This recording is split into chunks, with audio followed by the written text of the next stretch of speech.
A very warm welcome everyone to the first session of EA Global Summit 2022 Day 1. This is Juhi from the EA Global Summit organizing team. Thanks to everyone for your continual support and interest for EA Global Summit. This year, we are planning to conduct the event for 2 days. The first day is for 3 free trainings and workshops by EA expert and practitioners like Ian from Ability Engineering, host from Sparks Systems Central Europe, and few others in Sparks EA ecosystem. The first workshop is by Ian Mitchell from Ability Engineering, presenting at the topic, Putting EA at the Heart of Your Business. It's more than adding users, a special topic in EA. We will be muting all the participants throughout the session, and if any of you are having any questions during the session, please use the chat window or the Q&A window to drop your questions to the speaker. So the speaker can answer the questions during the session. To enable collaboration and communication with Ian and other EA practitioners directly after the session, we request you to visit the dedicated channel for the session in Microsoft Teams. Ian and several other speakers have kindly accepted to stay in the channel to have a one-to-one discussion and answer your questions. The link to the MS Teams channel is posted in the chat window for your quick reference. If anyone is having any difficulties in connecting to Teams, please reach us in the chat window or write to us at registrations@eaglobalsummit.com. It is registrations@eaglobalsummit.com. Thanks once again for your interest and support to EA Global Summit 2022. Looking forward to the wonderful session with Ian. Over to Ian now. Thanks, Dewey. Good morning, everybody. Glad you could join us this morning. My name is Ian Mitchell. I've been a Sparks person for nearly 20 years, I think. So quite a long time. I have a number of clients in the UK and around the world. And what I'm going to try and do this morning is do a session exploring how Sparks can get better integrated with your business. So there's going to be lots of sessions today, later on, and tomorrow, which are kind of deep technicals, getting into the bits and bytes of Sparks. This is more about Sparks looking out into the rest of the business. Those of you, by the way, who can see me on the video, I do wave my arms around quite a lot, which is you may find distracting. Also, Dewey just said this is a workshop, and this is the first time I have to say I've ever done a 3-hour workshop entirely online. So you need to help me out here by sending in questions, because otherwise I'll just sit here and talk for 3 hours non-stop. Actually, I won't speak for 3 hours non-stop. I will do breaks, a couple of breaks of about 10 minutes as we go along. So please do send in those questions. We have someone, Jackie, is looking at your questions in Teams, and we'll kind of collate them together and try and pull together 2 or 3 similar questions. And then a little note will appear on the screen underneath my nose, and I'll try and answer the question as we go along. There'll be a Q&A session at the end, and also I'll be available on Teams afterwards. So, right, let's get into the session then. So this has been about me. This is what I looked like when I was younger. I've been doing this for getting on for 40 years in IT, which is depressing. And the products you see there are the things that I've developed over the years. Have to keep mentioning those because that's what pays the bills, I'm afraid. So you will get mentions of these, but I'm happy to declare an interest. The reason I'm here is to hopefully encourage you to buy some of those products. So let's all be honest with each other, shall we? So the session today, then, I'm going to hang it off. Well, it's got kind of 2 threads to it that I'm trying to weave together. The first is a story from a customer that I've had over the last 3 years. 3 years. Actually, it's 2 customers, but it makes it a better story just to pretend that it's just one. And it's their experience of growing their use of Enterprise Architect. So they started with nothing, did a little bit of an experiment, grew it a bit more. Then I got involved. They had a bit of a think. We changed the way they did things a bit, and then they grew it some more. So we're going to try and follow that journey along. And at the same time, I'm going to offer to you my way of thinking about that problem, because trying to look at everything that people do in the EA world is really complicated. There are things to import and export, and things to publish, and things to model, and changes, and all kinds of things to think about, and it can get a bit bewildering. So I'm going to offer to you as part of this session, I think, a fairly simple way of chopping the problem into sort of manageable pieces so that you can concentrate on one area, not to the exclusion of everything else, but hopefully to make the job a little more manageable, a little bit more human being sized. So this is what this customer did. They had a little bit of a go at doing some stuff in EA. I got involved at, if you can hopefully see my mouse, at this stage between the first steps and the more focused modeling bit. So they'd done some modeling, and I got involved when they were going, well, this doesn't seem to be working very well. Nobody cares about what we've done. So I helped them to focus down a bit more on delivering something useful. I then stayed involved with the team to then roll it out to a much wider audience. And so we're going to probably spend more time on the latter bit of scaling up the use of EA rather than just this first bit. But the first bit I think is interesting because it kind of introduces this way of thinking about how we might do EA stuff. So we're going to look across all of these sort of things. And my hope here is at the end of the session, you might think, oh, actually, the way I'm using EA, I should maybe concentrate on this bit rather than that bit. Okay, so that's the hope. So let's go into how they got started, how these guys got started. Hopefully, if any of you out there are current or former customers of mine, I hope you won't recognize yourselves because I have changed some of the details to protect the innocent. So this is where these guys started. They wanted to do some enterprise architecture. They'd heard about enterprise architecture, and their CTO said, enterprise architecture, I'd like some of that, please. So they started, they went on some Archimate training, which is the very popular way of doing enterprise architecture stuff, particularly in Europe at the moment. A good language for expressing all kinds of ideas. And they did some workshops, they pulled together bits of documents and spreadsheets and this and that, and they created some nice diagrams. These aren't the diagrams, obviously, I can't show their diagrams. And for those who are familiar with Archimate, it has this purple layer at the top, which is the kind of abstract ideas of where's the business going and what's life all about and what does it mean. And then there are business and application and technology layers underneath. So those are those different colors. I think I've got that right. Please, those who are Archimate experts, feel free to correct me. It won't do any good. I can never remember it all. But they were pretty happy with it. They felt that they were getting some pretty decent insights, and the problem was nobody else was. But before we get into the reaction of the rest of their business to what they'd done, it's worth remembering, and those of us I think who've been doing EA for a long time maybe forget this bit, that first step of going from using Visio and drawing some drawings and some spreadsheets to a modeling tool is a really big step. And I certainly, every time I come across this with new EA users, I have to kind of relearn that actually this isn't obvious. So those of you who are EA experts, we need to be a bit kind to those people who aren't, because this movement from I'm just drawing pictures to I'm drawing diagrams now, which have to have a standard kind of layout and way of doing things, is a big one. And people love their clip art and bits of icons and little pictures and things in Visio because that's what they've been brought up with for years and years and years.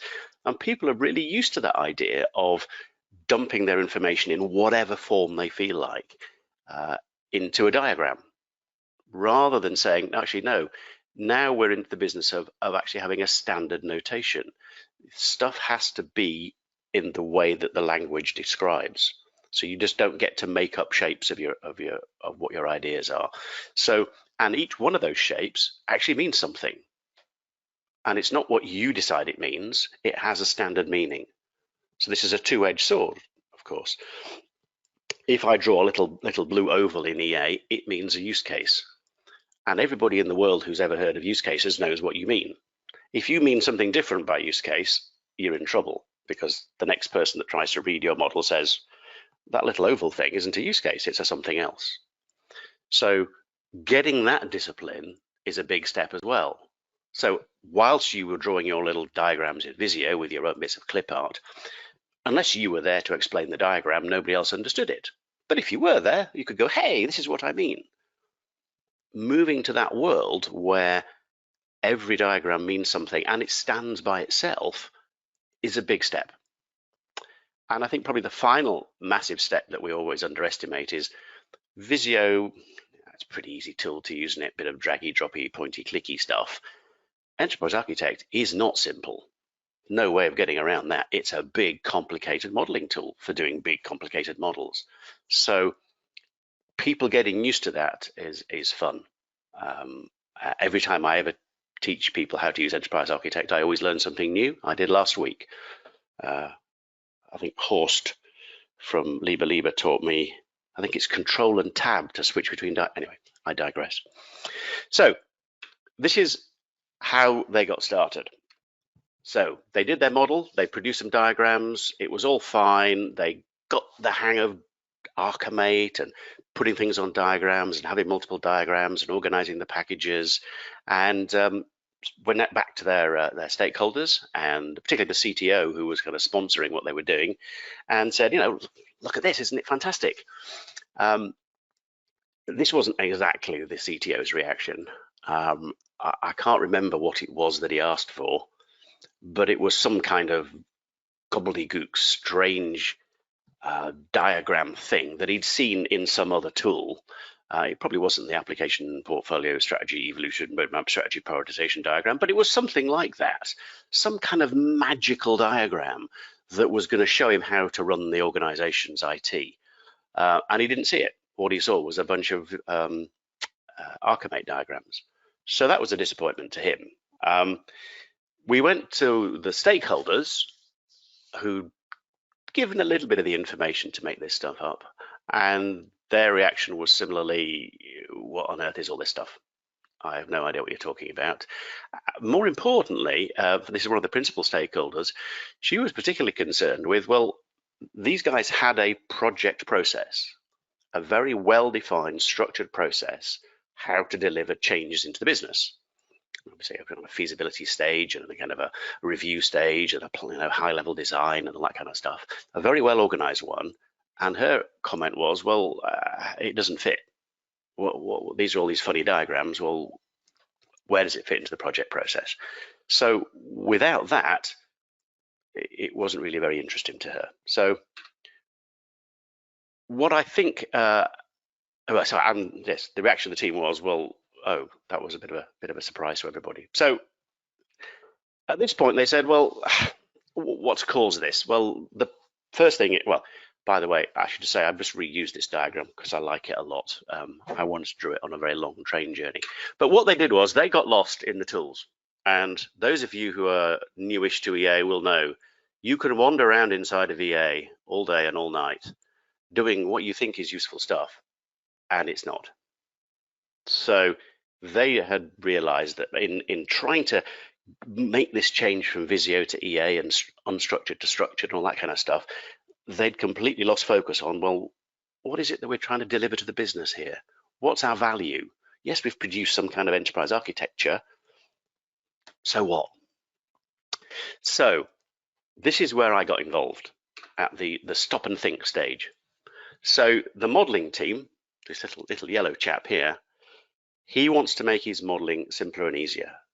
They'd used Archimate and it was kind of successful. You know, it was working. They were producing some stuff, but Archimate's awfully complicated. Those of you who've tried to learn the whole thing will rapidly figure out that nobody can model absolutely every single bit of Archimate. And I hope, those who know Archimate better than me may correct me, I hope the inventors of Archimate don't assume that everybody does everything, that we do get to choose, that we say, actually, these bits here are important to what I'm trying to do, but these bits over here, not.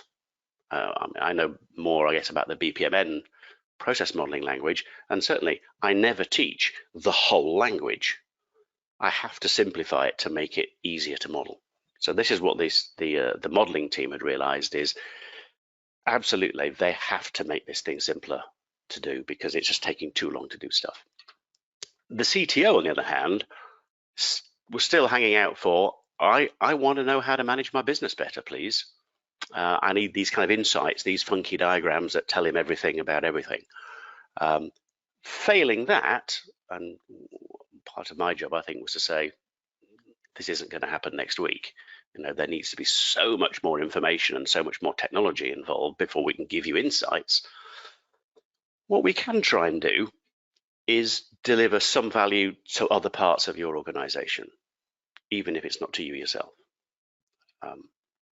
Stakeholders, on the other hand, she was all about concrete deliverables. Deliver me something that fits the process that I'm already following. Don't try and change the whole project process, please. It's just too hard. So please make sure that whatever you deliver fits that process.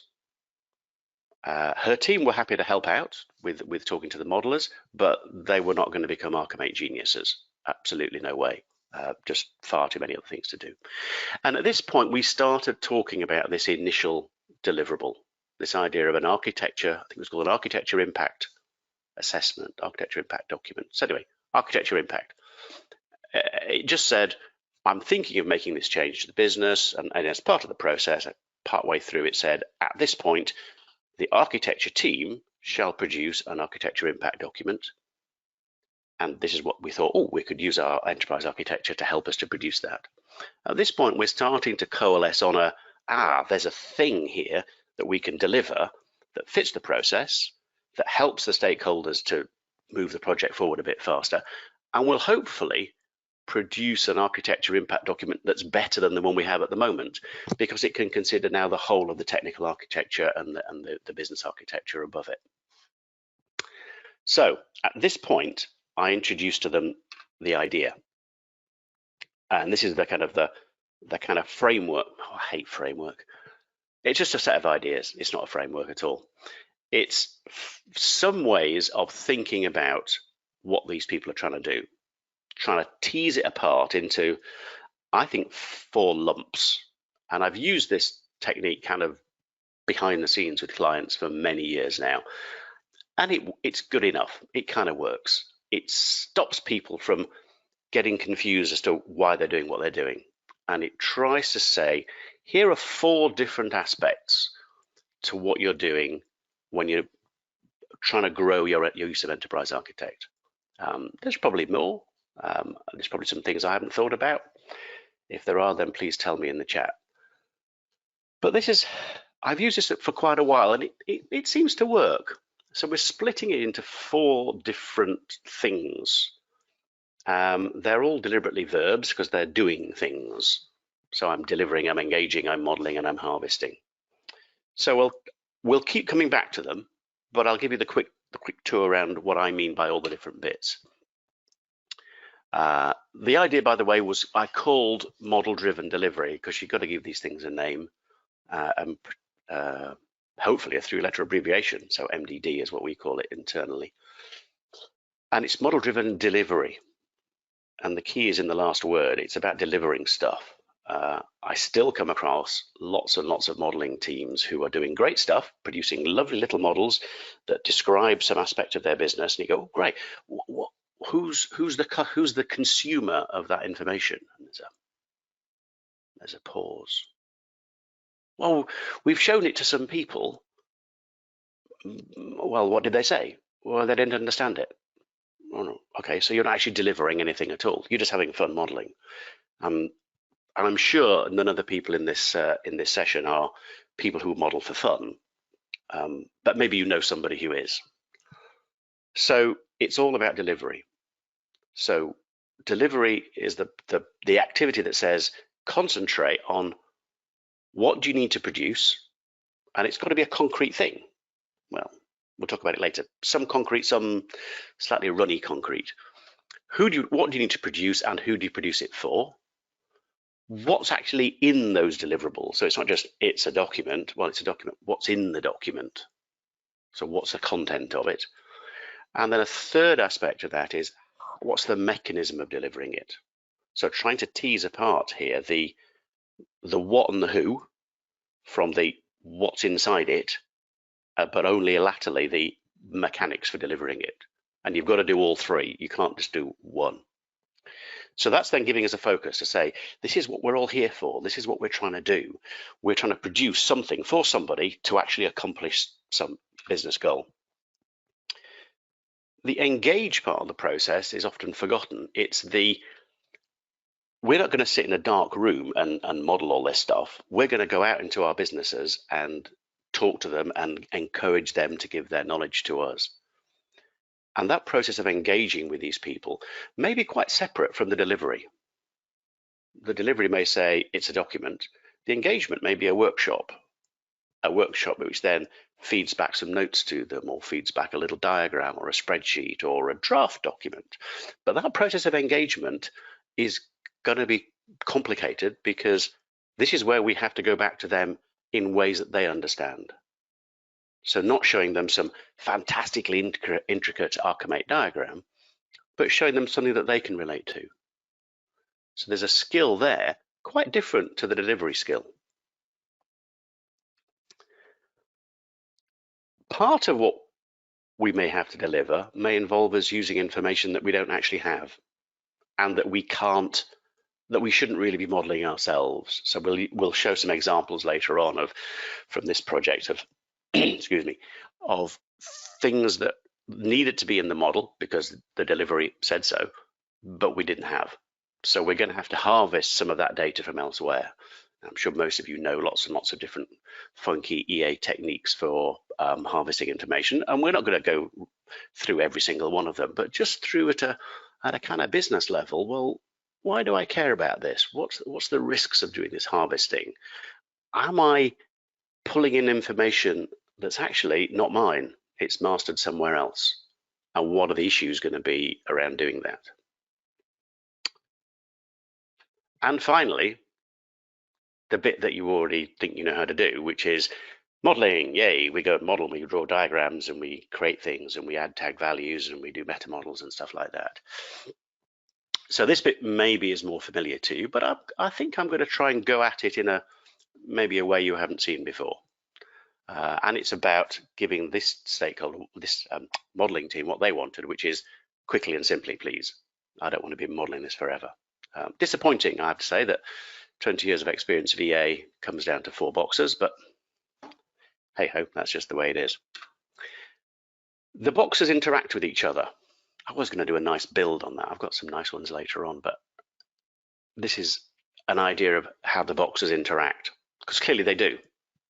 So if I'm thinking over here about delivery, then I'm thinking about what the content of my delivery has to be. Oh, I need lists of requirements with their stakeholders, and then the requirements need priorities. So I'm beginning to populate a meta model, which I'm going to use when I do my modeling.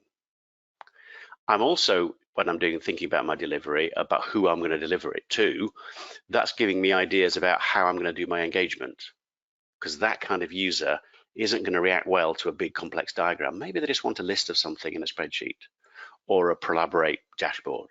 Maybe that's the way to get to those people. And similarly, when I'm thinking about the model and how it's going to populate my deliverables, there's a need there for some external data which will inform my harvesting. And for symmetry purposes, I had to try and think of a way of linking engage and harvest. And I think there is, because in the past, I've done a bit of harvesting of data to populate models, not really because it's strictly part of the delivery, but just to have some data in there that when I go out to stakeholders and try and engage with them, they see stuff that they know. They see some familiar data. So one time we pulled in some past project information, and that worked quite well. Oh, look, this old projects that I used to work on, and the people we were engaging with, I think, trusted the model a bit more, because it wasn't just brand new crazy stuff in here. There was stuff that they knew to be true. So there's an element of trust in there. So I think there really is a link between those two, but maybe not as obvious as you might think. So I hope you're putting questions onto the chat, because sitting here talking to this little green dot in the middle of my camera, frankly, is weird. Oh, by the way, only do that if you're watching this real time. If you're watching it on YouTube afterwards, I'm not going to be there. So those of you who've got up early this morning. Oh, particularly anybody, by the way, who's got up early in the UK. It's still 7:30 in the morning in the UK. So if you've got up to watch me from the UK, please send me a little note and I'll give you a shout out, and thank you for being here. So I'm not going to go through all these in sequence. I'm going to dip backwards and forwards into the project occasionally, but I will start by thinking about the delivery part.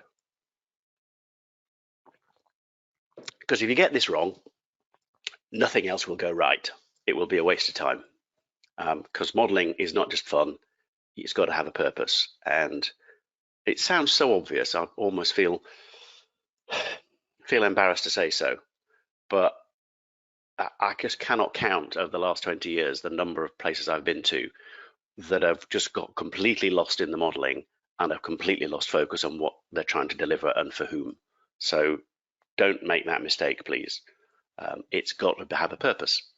So we'll look at some of the challenges then of how to do this, think about delivery first before we go anywhere near modeling and anything else.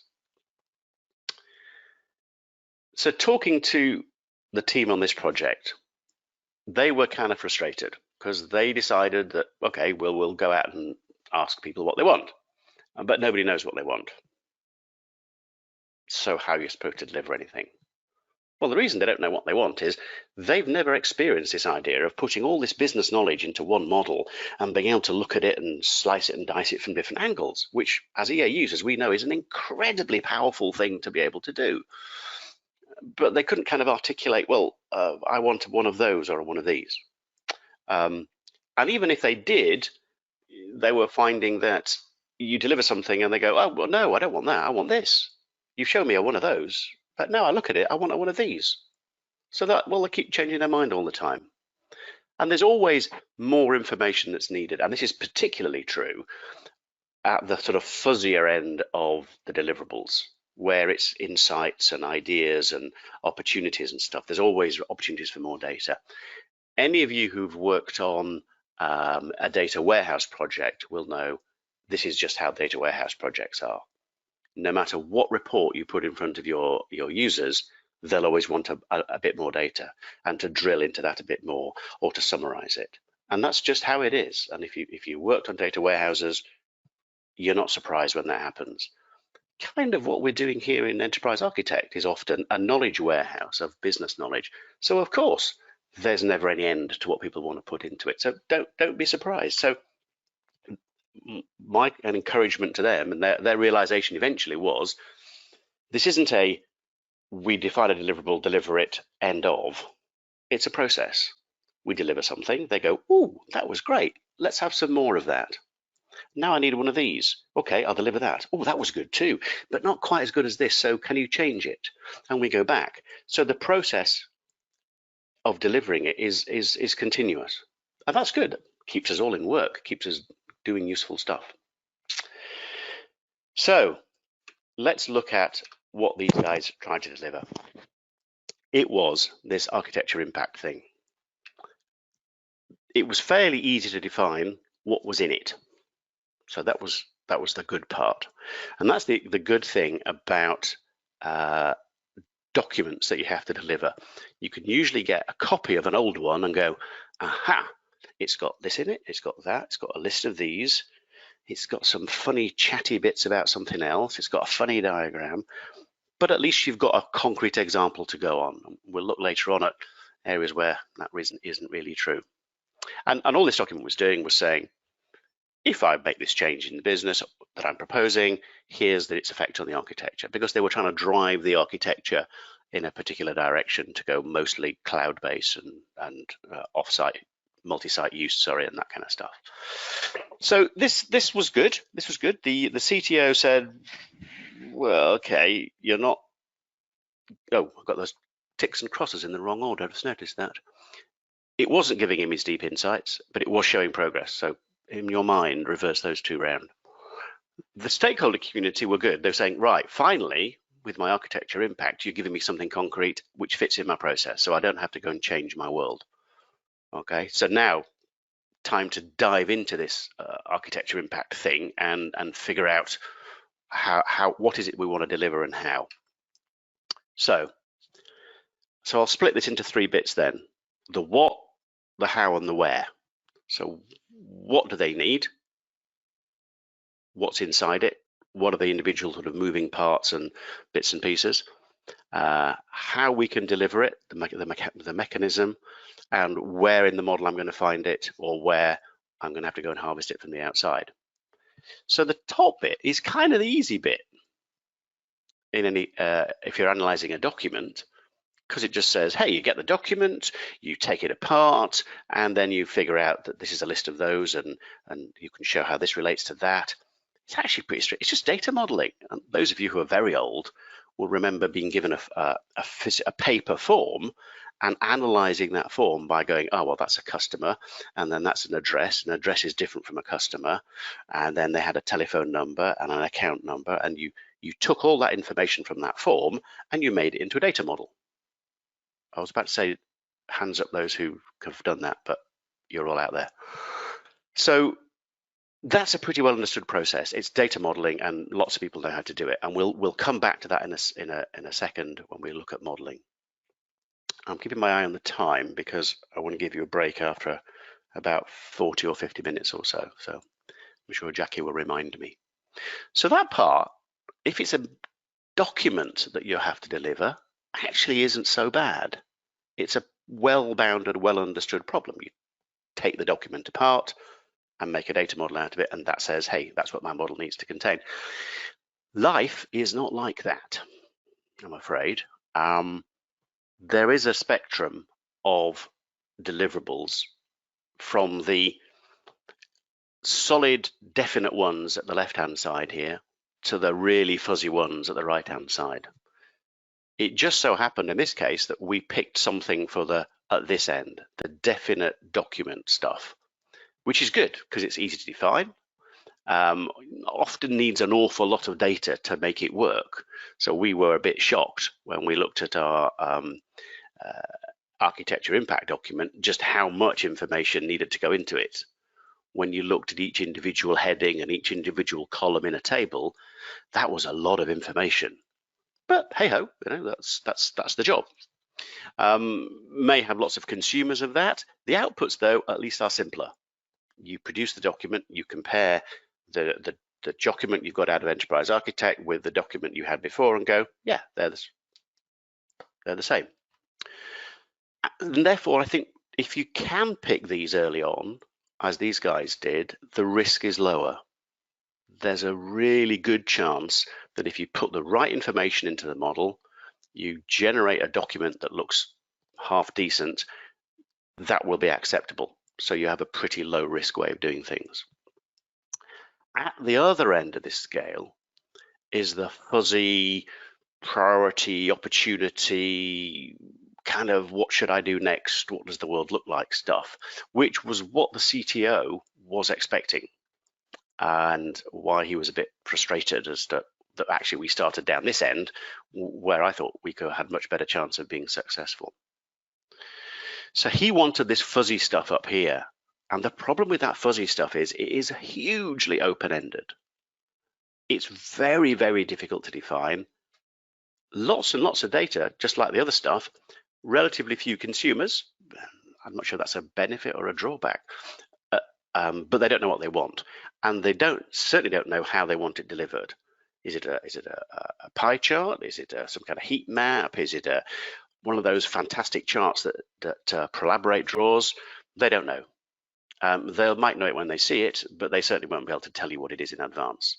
So that makes these things really hard to nail down. But I would suggest the business value of this is probably way higher than an individual document that's produced at the other end of the scale.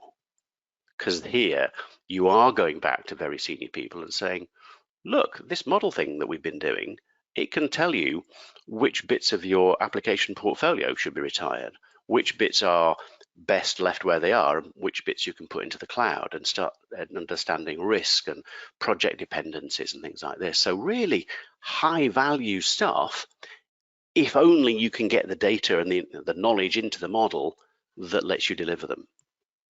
So difficult to know where to start. I would say if it was me, and much as my advice to this team was, start down this end and be successful.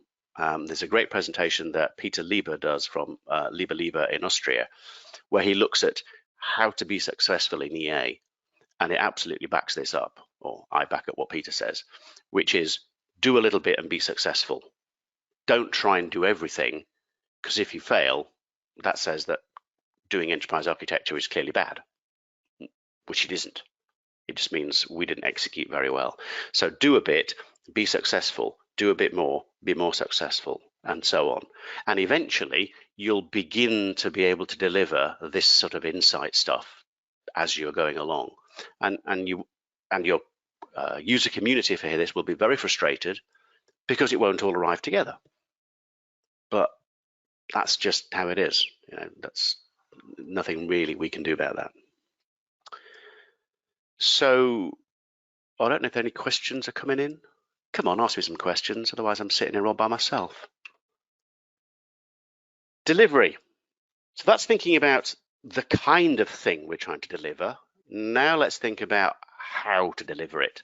And I'm sure this bit is going to be familiar to more of you.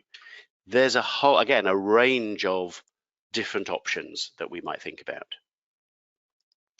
Far left-hand side over here, which people still try every now and the results are pretty much uniformly the same. It's, we've got this great tool and it's got lots of great information in it, so I'll just get you get it installed on your desktop and you can have access to it.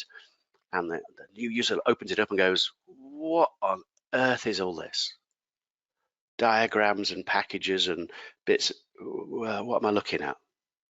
And they might look at it for 5 minutes and go, too hard, much too hard. There's a variation of that we'll come into a bit later on, because it may be that you want to make these people into modelers. That's why you're giving them access. And if you do that, there are some tricks we can look at in a second that says, don't just give them the model and run away. Be nice, be kind to them and give them some ways of getting into the model and understanding it and exploring in a more structured way. So if you do want to pull them into your modeling world, there are some ways that we can think of to do that. But usually, for the majority of stakeholders who will never be modelers, it is a bad idea just to give them model access. What they probably want is at the other end of the scale. They want this funky stuff that Prolaborate does for them. And it's ever since Prolaborate's been invented, which is not that many years ago now, you show these kind of diagrams to people and say, this has all come out of Enterprise Architect. The statement is always, I didn't know Enterprise Architect could do that. And the answer is, well, it doesn't. It's Prolaborate pulling things out of Enterprise Architect and changing it and molding it and filtering it and sorting it and delivering it to you in a way you can get your head around. That's what Prolaborate's doing. That's the magic of what they're doing. And most clients I see looking at Prolaborate go, that's what I meant. That's what I wanted. I didn't want those funky Archimate diagrams or UML diagrams. I don't know what all that's about. I want that stuff. I want these big diagrams that give me ideas about what's happening in my business. So that's where most people want to be. So I've just got a question come in here, which I'll just read. Based on your experience, do you think delivering valuable model is easier in a business domain than technical? Ooh. So the question says, based on your experience, do you think delivering valuable model is easier in a business domain for management than a technical one? I don't know. I don't think I do really. I wouldn't differentiate between a business deliverable and a technical one. Most of the stuff you do in Enterprise Architect that we're talking about here is in a business kind of world, not a techie one. Business people I've generally found to be a bit more understanding than techie people who think they know better. So I would generally go for a business deliverable, partly because it's easier and partly because it adds more value very often. So I don't know if that answers the question. If not, come back to me later on. So back to delivery then. So we've decided what kind of thing we're trying to deliver, and it may be definite, even if it's a definite document today, Collaborate may still be the answer as how to deliver it. It may be a spreadsheet or a Word document still. Benefit of that is this is what they normally get.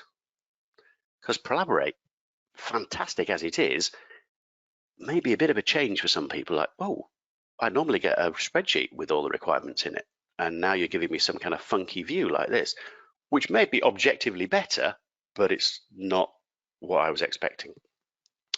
So if you want to have an easy life in terms of fitting in better with what else your business is doing, it may be better to start off with by saying, hey, look, you used to get a spreadsheet, I'll give you a spreadsheet. Okay, the spreadsheets come out of Enterprise Architect, but I'll just to make life easier.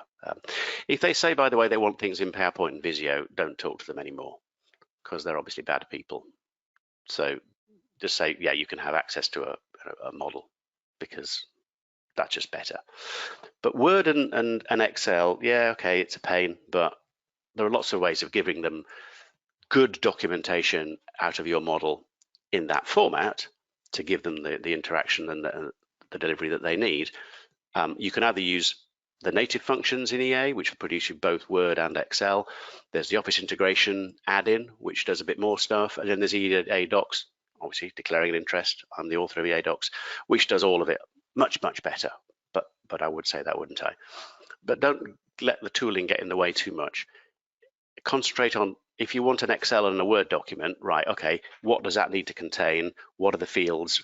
And then go and choose a tool that delivers that. Don't put the tool in ahead of the deliverable.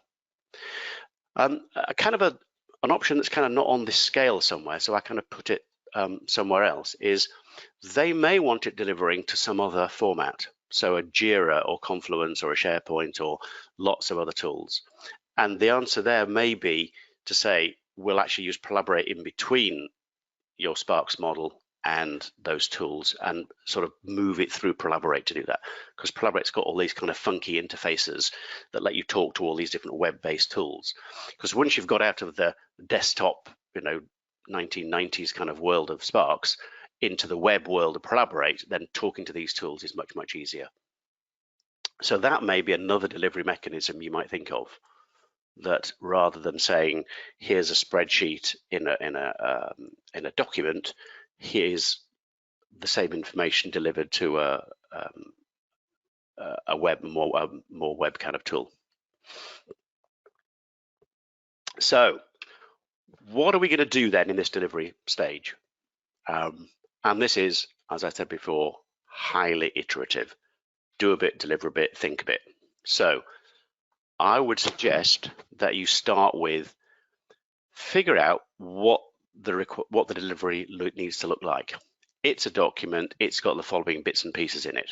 Fantastic. Go away and invent some content that looks like that. Even if it's just dragged and dropped out of the project browser, called requirement 1, use case 1, business function 1, don't even bother giving them a name. Don't even try and do the modeling.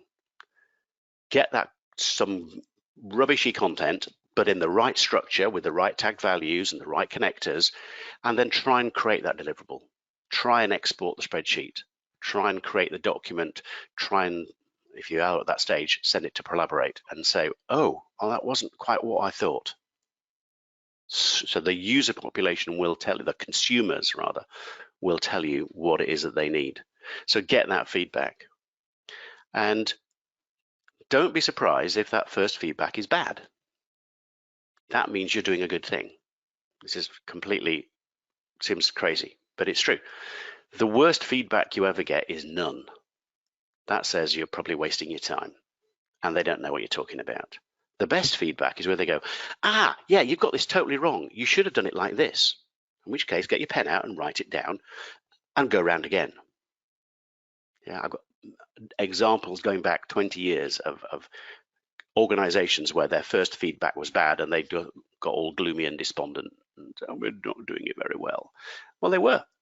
They just didn't get it right first time. Fantastic. Go around again and again and again until eventually you're absolutely certain as to what the information is in your model when you start to put the real content in, and you know right away as soon as you've got the first proper set of requirements or the first proper set of business functions, you can immediately create an output document or a spreadsheet or a Collaborate dashboard that shows that data on day one. Yeah. The big mistake here is to say, no, we'll get the delivery and we'll create the content and then we'll get some more and then we'll create some more content and we'll go back and forth over here. And then at the very end of the project, we'll say, oh, right, it's delivery time on Tuesday. Let's produce the document, or let's put Collaborate on top and pull the information out and see if it's okay. It's too late. Your model's already gone wrong. You've gone off in one direction from what your consumers want in a different direction, and it's all too late. So even if your first Collaborate dashboard or your first document or spreadsheet just has requirement number 1, requirement number 2, talks to stakeholder A with priority 1, doesn't matter. At least you've proven you can model stuff and deliver it. Yeah, it's a bit like, trying to launch a rocket to say, well, we'll concentrate completely on the capsule at the top and forget the rocket underneath it and make a capsule that's just all wrong, that can't ever be put into space. I mean, it would just be mad. You'd think those people were idiots. People do it all the time in the EA world. They get so lost in the modeling bit, they forget to create the deliverable as they're going along. Because apart from anything else, your users will look at those deliverables and go, okay, well, it's not quite what I was expecting because all the requirements are called requirement number 1 and 2. But at least it looks nice. Good. And we have a mechanism where we can press the button and do it. We're getting towards, I think, having break time, aren't we? We've got 5 questions. I suggest you ask them all at the end. Right, we've got some questions coming in, so thank you very much for asking your questions. I will take these after the end of the break because we're getting close. I'm just looking at where we are in the plan. Probably tell I haven't done this before. So yeah, we are pretty near to a break, so that's all good. So tools and techniques, Collaborate. I'm a huge fan. Been a fan since the first time I ever saw it. Just sitting on a beach in Goa, I think we were the first saw it. It's fantastic. The big drawback, and there is one, sorry Collaborate team, it needs web servers and repository access and single sign-on and firewall changes and all that stuff. So from a technology point of view, it's painful, but it's worth the pain. You're going to have to do this at some point, because if you want to give your consumers this kind of information, there is only one way to do it, and that's in Collaborate.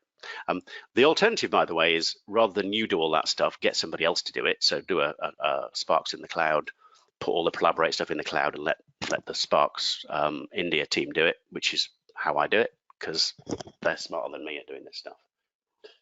So that's the only drawback of Collaborate. There is more work to do, though, to make it work.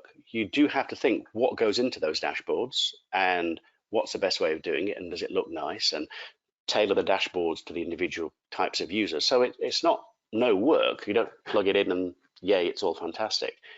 But it's the same thought process you did when you create the document, which is who's going to read it, what detail do they need. So it's all the same stuff. But Collaborate's brilliant at doing things like hiding the complexity in your model and only showing each group of consumers what they need to see, just like you'd do if you're designing a document.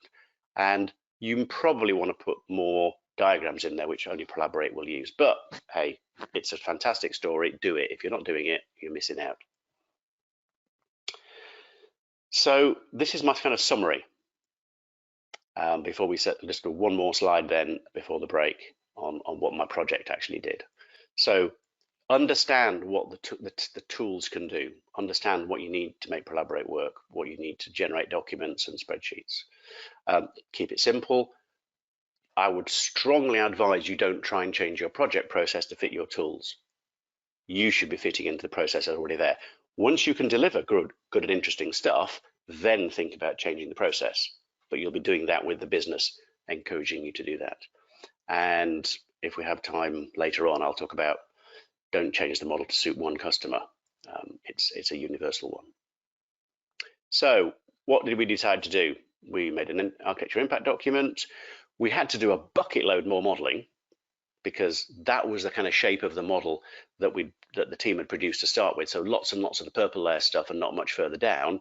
What was actually needed was a lot more in the that's the business layer, a load more in the application layer, and lower layers as well. So it was actually a lot more complicated than we thought, but doable. It was done. A lot of technical information was needed that we just didn't have and didn't master, so we had to go back and harvest some of that information, and we'll talk about harvesting in a second. And it was fine, really. That worked pretty well. We could create a document for every project. We all had it all in one model, and we were then beginning at this point to populate this model with stuff that the CTO was going to be interested in. As each project came along, it added more and more detail, and we were pulling more and more detail in, and gradually it became more useful. So that's where we're going to go next. We're going to look at now, we've figured out what we're going to deliver, we've figured out how we're going to deliver it. I'm next going to look at engaging and modeling in more detail, and I will take some questions, but it's now 7:51 in the UK. I will start at 2 minutes past 8 UK time, so in 10 minutes time. So I will shut off my audio and video, and I will return in 10 minutes, and I will take some questions then. See you shortly. Right. Well, hopefully you've all been and got yourself a cup of coffee. Mine is on the way, so I'll give it another minute or two once my coffee arrives, and then we can start again. Thanks for all the questions, by the way. They are coming through quite nicely. I'm just reading them.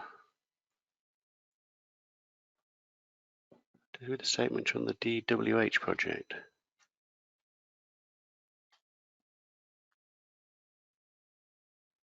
Okay.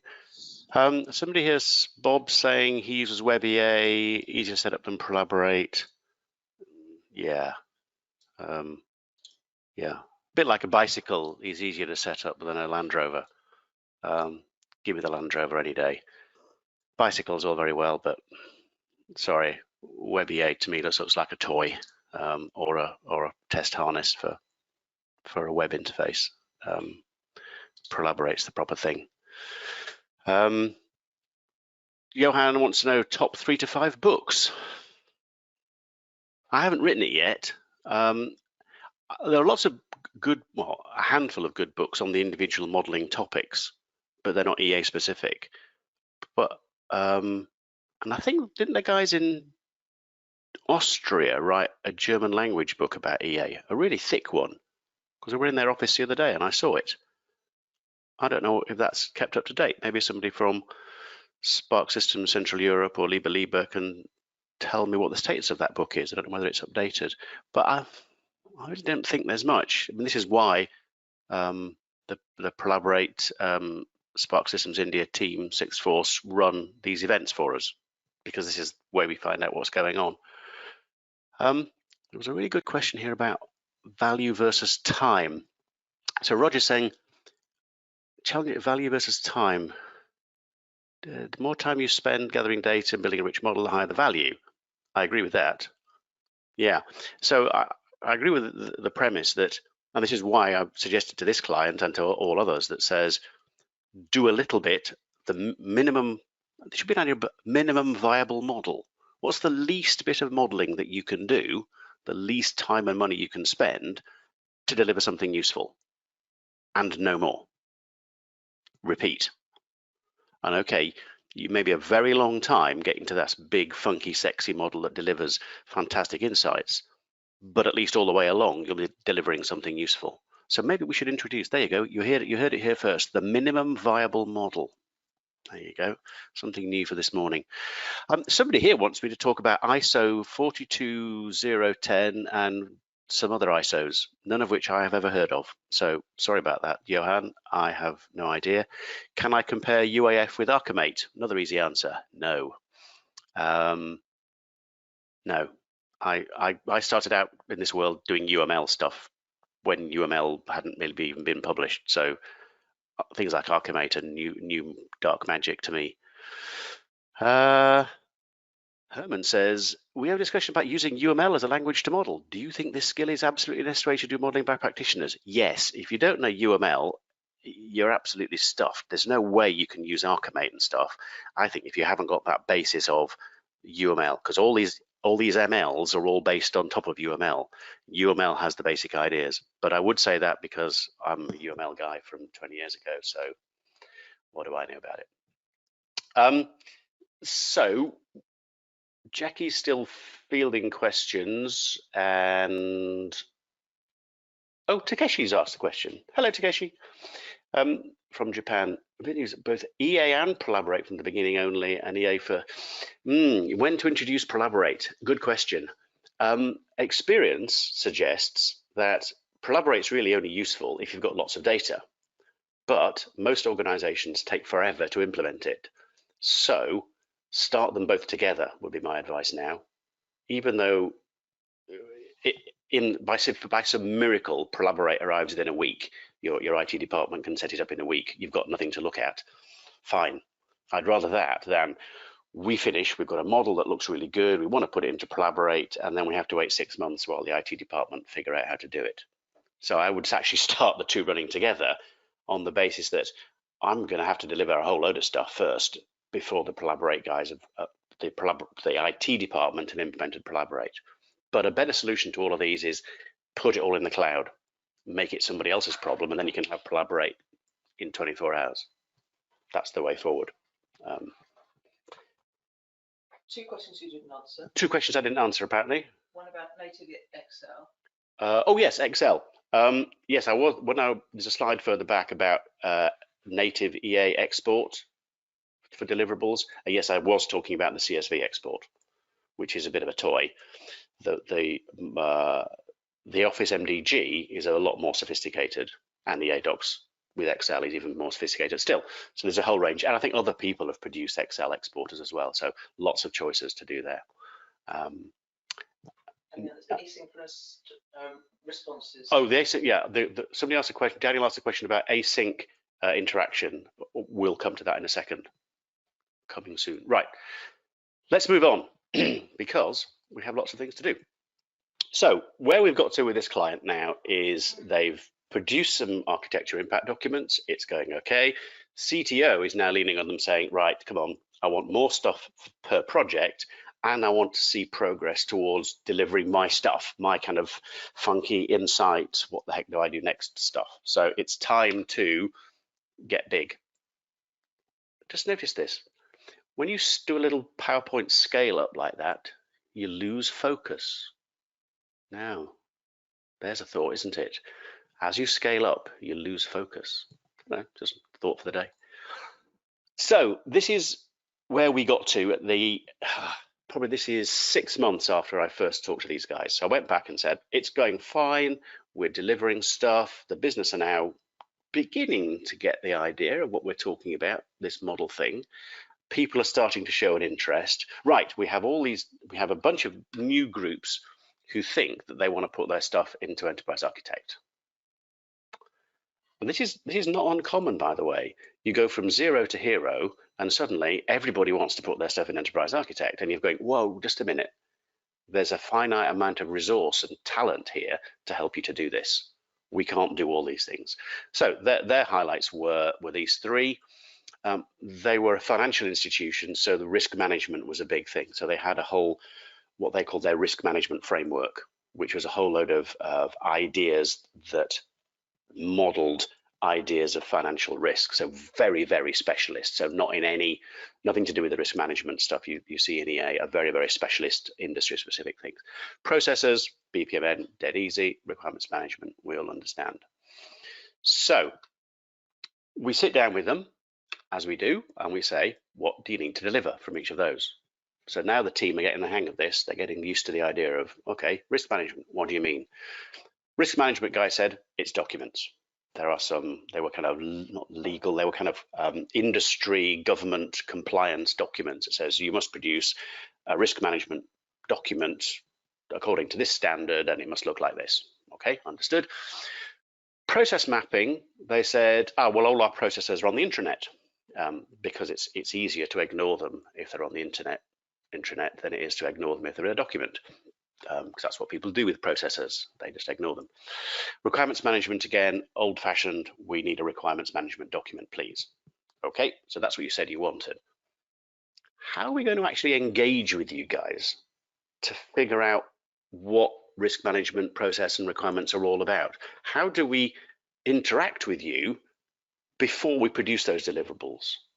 Because those two different ways of doing it may not be the way we actually want to interact with you to make something happen. How can I get you, the process people, to understand what we're modeling and contribute to it in order that we produce the deliverables? So that's why I'm differentiating between the deliver bit, which is here's the thing you wanted, and the bit that went before that in time that said, how do I interact with you to produce that knowledge? So now we're going to look at this whole kind of engage stage. Excuse me, you've had time to drink your coffee and I haven't. So it's delivering that business value by engaging your organization. And this is about them, not about you. This is about you taking your clever knowledge that you need and that you've already developed and reaching out to them, not teaching them how to read Archimate, which may not work so well. So here we go. We've got some Archimate diagrams. Nobody understands what it means. How do we move forward and engage with them? So these are some of the things that I think are items on our agenda here.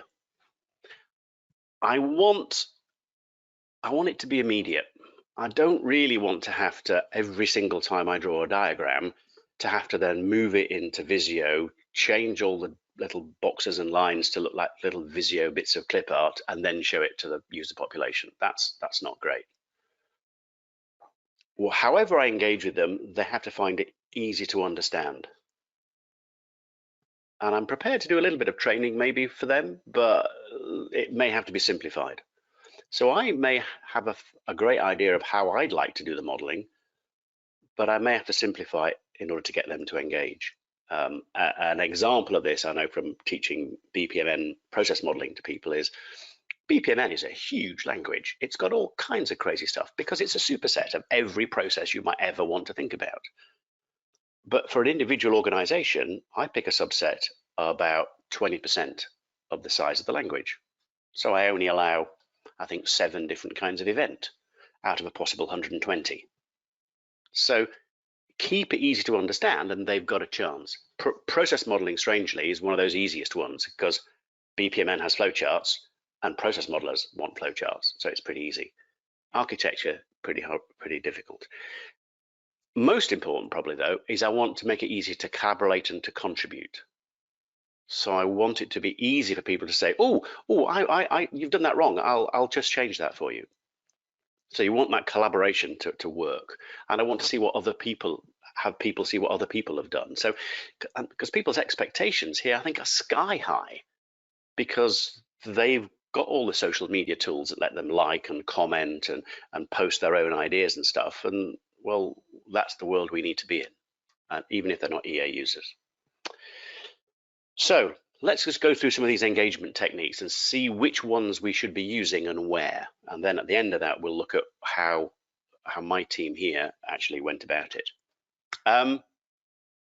Talked a bit before about, hey, here's access to EA, everything's fine. Probably isn't, unless you want to make them into modelers, in which case the next slide applies. So this is usually not the right answer. But it's worth occasionally just showing them selected diagrams just to try and pull them into your world and going, hey, if you just learned a bit more about modeling, maybe you could do this for yourselves. And you'll find a few people will kind of, I've never really liked Visio. I like something a bit more structured. So pull them into our world. For those kinds of people, and for basically anybody else who's looking at your model, these kinds of things, and I've just pulled this one out from the EA example model, these kind of signposty diagrams are incredibly important. They look a bit, Mickey Mouse and oh, crikey, they're a bit of a pain to do, but they're absolutely vital because apart from anything else, visually, they're starting to look quite good. When they put them into Collaborate, they look even better, or Web EA if you must.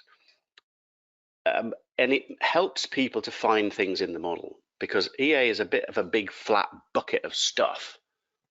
If you start putting these signposting and navigation views in there, it goes, oh yeah, well, I want to go and find about the requirements model. I'll just click on that and see what happens. And hey ho, when you click on it, you get another diagram, and then you click on another diagram, and eventually you might get down to the actual individual bits of data that you want to find. So this is us building our own navigation structure on top of EA, and it's absolutely vital if you want people to engage with it. Another one which I advised the customer about only the other week was putting keys on diagrams.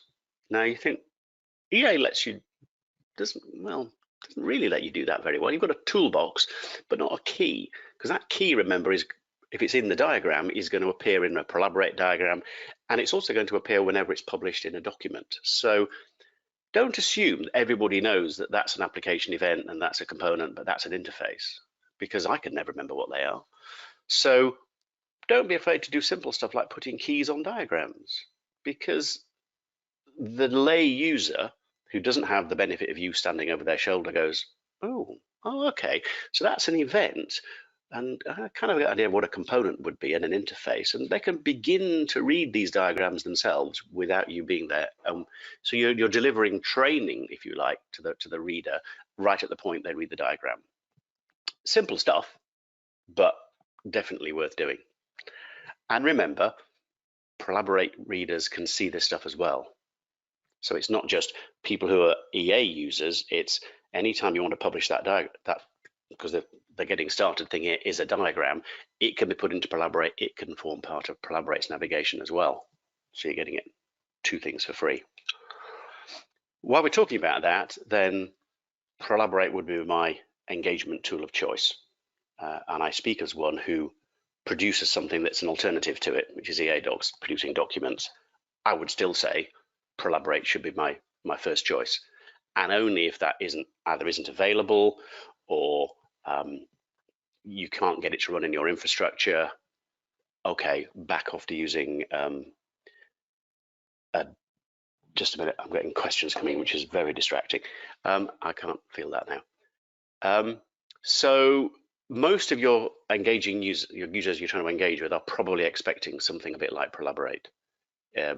Something web-based for a start, colorful, tailored to me, doesn't include stuff that I don't understand, hides things that I don't need to see, and is presented to me in a way that makes some kind of sense. So that's probably what your users are expecting. A large number of them, not necessarily everybody, but I would say a good number. If you do use it, there is work to do. So you're going to have to hide stuff they don't need to see. You're going to have to produce these Collaborate dashboards.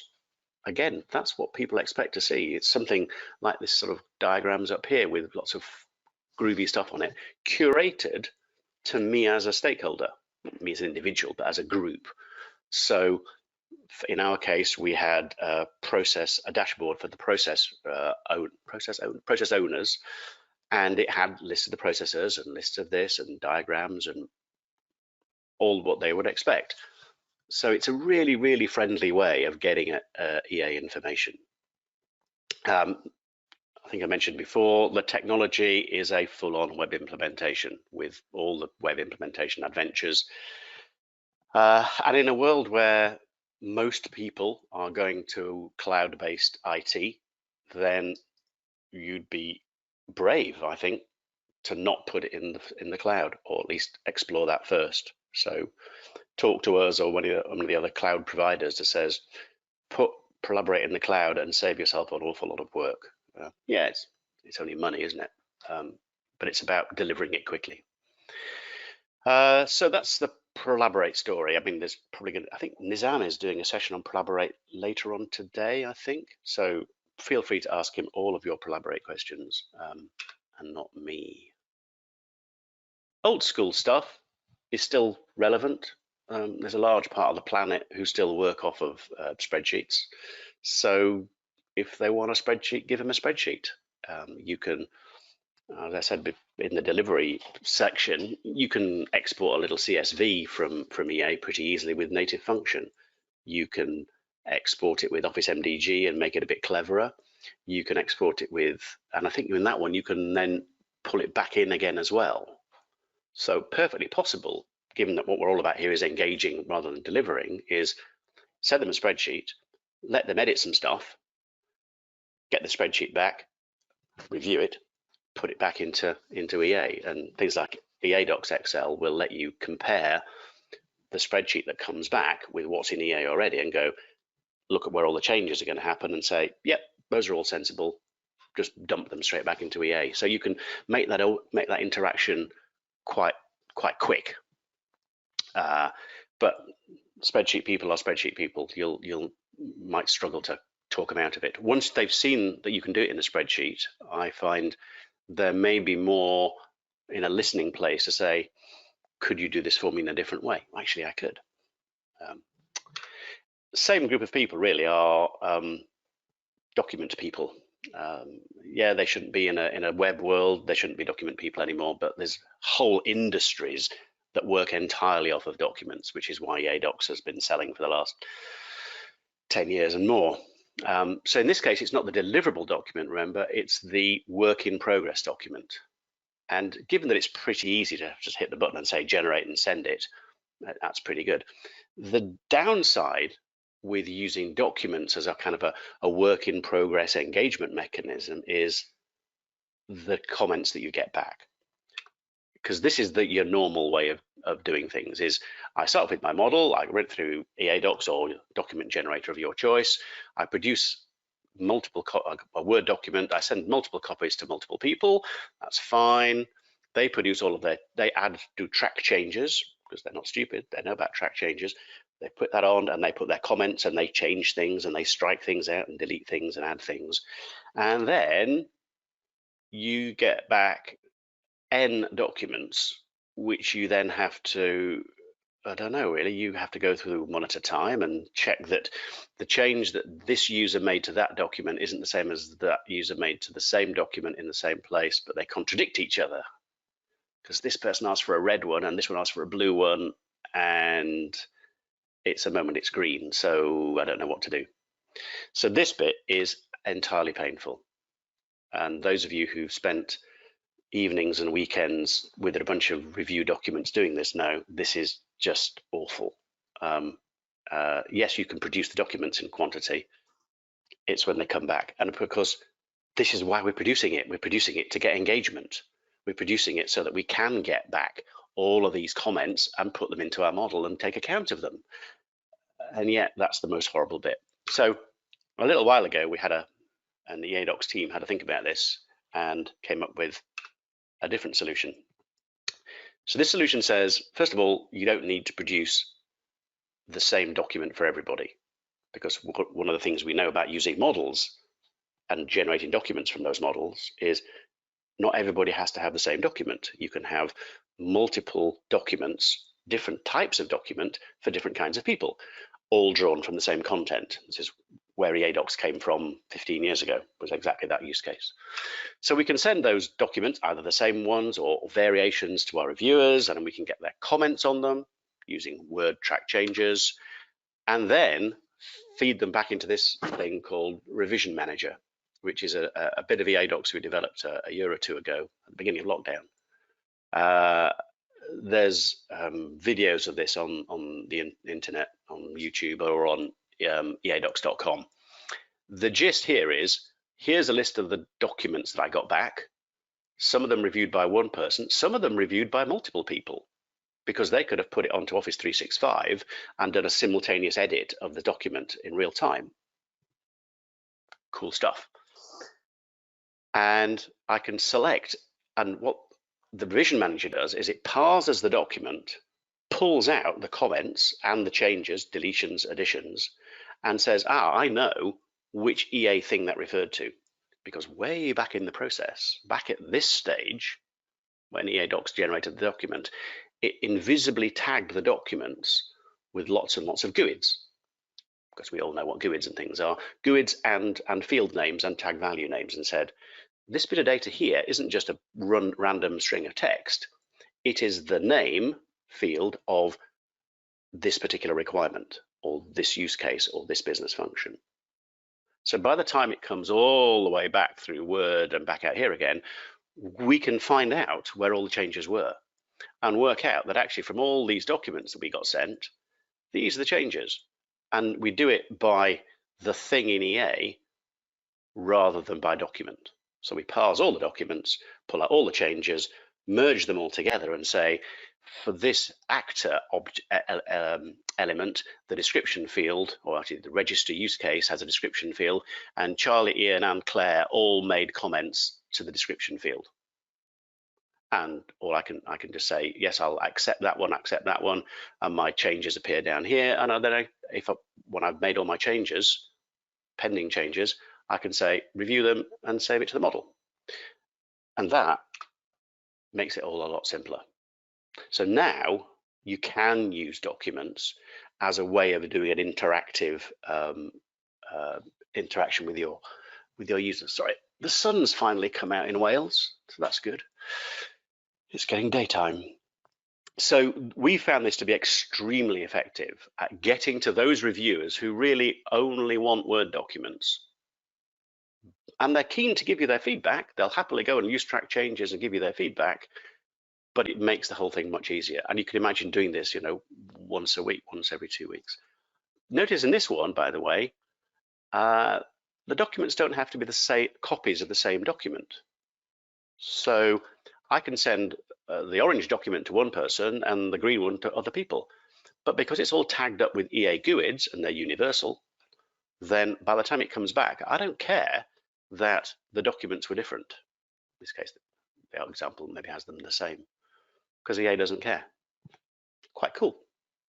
I have to say that was a use case that we hadn't really thought of. It just happened. So, trying to wrap up a bit on tools and techniques before we go and see what the project did is, please don't do this at the end of your modeling. Yeah, a bit like the delivery stage.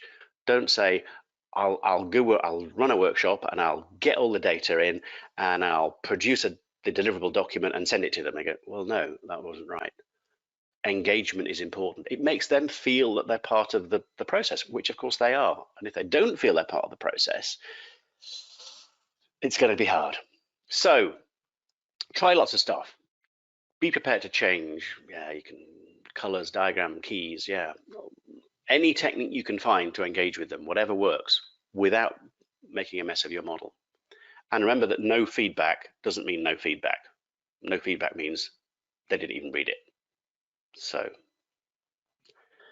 and a final tip, I guess, this is from long experience, is when you get some feedback, then find a way to tell those people that you used it, or you ignored it, or you just combined it with somebody else's and they were more important, but do something with it and show them what you did.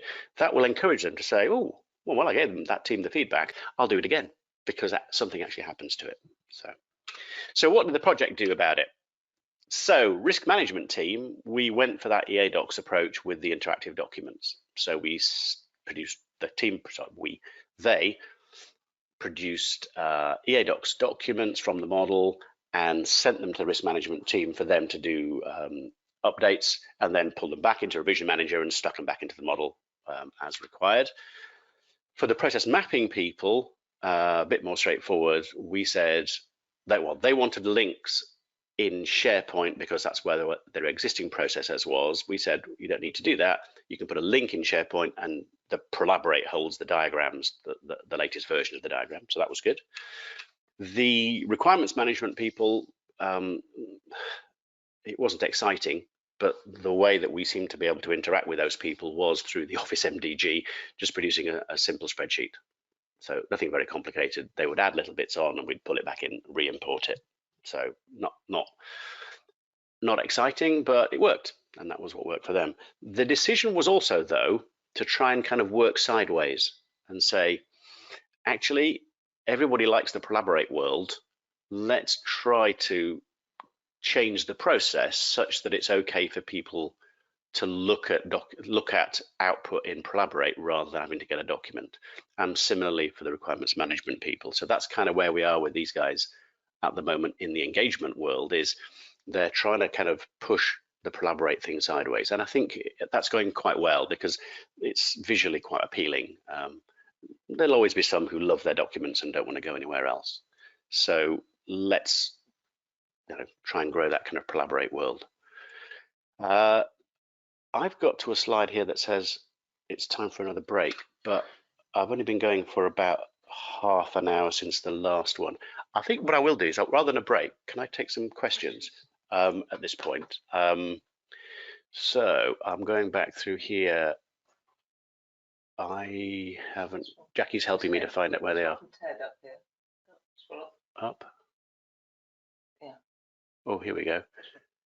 So from Ted, in the deliver scale, in order to apply the tools in the right-hand side, Collaborate need ADOCs, how much effort a mid-sized project? Ooh, tools the right-hand side. I mean, Collaborate is, and the ADOCs are different use cases here in terms of the technology. Yes, Collaborate is the big win, but it has a big technology stack. EADocs, very small. It's an add-in. You download it, you install it, you run it. So a much smaller technology stack. So if that's what you mean, then on a small project, the cost to Collaborate may be prohibitive to start with. But keep it, even if you don't do it on day one, keep it at the back of your mind that says, later on, when our model gets a bit bigger and we can do more stuff, then we'll add Collaborate back into the equation. So maybe you start with the ADOCs and you grow into it. And I work with a number of clients who are doing exactly that. In most cases, it's because of the technical restrictions that their IT department can't implement Collaborate fast enough because it's new and crazy technology. Jackie's trying to point me to some more questions. Jacek, hi Jacek. Return of modeling effort. Ooh, return on modeling effort. All right. How to contact the organization. I don't really understand your question, Jacek. It's about modeling effort. No, yeah, difficult to do these things without a back and forth to clarify the question. Quantify the effort to adapt tools like Collaborate to an existing project. Hopefully I've answered that. Yeah, and Takeshi, I think, is right. Is talking about adding Collaborate later on, and I think that's what most people seem to be doing. So yeah, I can't scroll. Yeah. Okay, sorry, I'm struggling with the technology here. It's yeah. Anyway, I'll hang on for a bit. I'll do another few minutes, and then we'll have a break after another sort of 20 minutes or so. You can't disagree with me because you can't speak to me. So cracking on again with the harvest bit. So remember we had the deliver. We've looked at how to engage with people.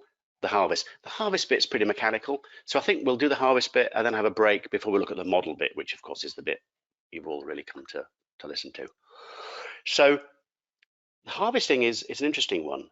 It can be a big boost to doing your modeling, or it can be an absolute pain, because with EA, pulling data in is actually quite straightforward.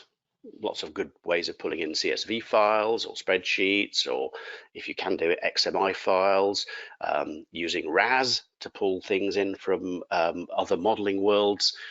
Lots and lots of useful ways of doing it. Doing it again, once you've used that data to do something, ooh, what do I do? Stuff's been deleted, stuff's been amended, connections have changed. What do I do? Because the snag is that it's the interesting stuff that changes the fastest. So you've got a dilemma here of, I'd love to use this, I don't know, financial organization data, but it changes every month. So I've got to keep re-importing it. And I've got a plea at the end about why do we have to do this manually all the time. big temptation to say, yes, but this data should be mastered in EA, says you. The rest of the business then says, well, we don't want it to be mastered in EA. We master it in our HR system or in our finance system or in our CMDB. So no, it's not your decision to say it shall be mastered in EA. You're just going to have to pull it in and deal with it. And I find this little kind of a blobby chart as a useful way of assessing a piece of information that I'm thinking about harvesting. So unlike most diagrams, you don't want to be in the top right-hand corner. So I've got a speed of change down the bottom. So these don't change very often. This changes all the time. And how useful it is. So what I really want is things that don't change very much and are really useful. So things up in this corner. What I don't want to have is stuff that's a little bit useful, but not much, but change all the time. So maybe with those, I might just want to forget the whole thing. So I'm going to look at a couple of examples now from this project and others, but they're kind of common things that come from other places. Probably the most useful data you can ever pull in to your EA model is information about your organization, because it's hard to think of any bit of modeling that you do that doesn't involve organization ideas. So they're the swim lanes in a process model. They're the owners of things in business services or business functions. They're just everywhere. Excuse me a moment. So they're probably sourced somewhere else, in our case, in an HR system. And it's one of those in that kind of, it's just annoying. It's a high rate of change, but it's really useful. So really, most modeling teams that decide to do this probably want to pull in that information from an HR system. Yeah, you could have confidentiality issues in your jurisdiction, GDPR if you're in Europe. Do we have GDPR in the UK still? I don't know. I'm still part of Europe. But it's a problem. We decided to do it and said that a quarterly update of that information would be okay. We have no solution yet for things like if a team splits into two, what do we do? And how do we even find out that happened? Because one team has disappeared and another one has come back and they've got different responsibilities. So we're still grappling with how to fix that one, because it's not easy. But we're probably going to do it because it's just so jolly useful having all that information mastered somewhere else. And yes, personal information, don't put human beings in there if you can avoid it. And if you can't avoid it, then find a way of getting a sign off to do that. Lower levels of the architecture, so the actual servers, locations and stuff like that, and software systems and things. Fantastically useful information. Maybe I changed my mind in the usefulness. I haven't put it up there because it's only useful really at the lower levels of architecture and solution architecture, which, by the way, I'm talking about tomorrow. And you've probably got it in your CMDB or your ServiceNow or something like that. And there are, I can't remember if can somebody from the Collaborate team ping me on the chat to say if you have an interface to ServiceNow? I hope I'm not speaking out of turn. I thought there was certainly talk of one, but a direct ping from ServiceNow into EA, which would be fantastic. Really useful stuff. Again, the problem is the deletions, or if something goes away and you just don't get any updates for a while, actually the server is gone. So how do you handle deletes? So that's not a trivial problem. On our project, we decided to do a simple import, and we're going to keep it as a read-only form in EA. And we're not going to handle deletes at the moment because we can't figure out how to do it. But really useful stuff. And I think that's going to be pulled in via a CSV file from memory, I think. This has come up a couple of times. Where there are standards that you want to be shown to apply to your project.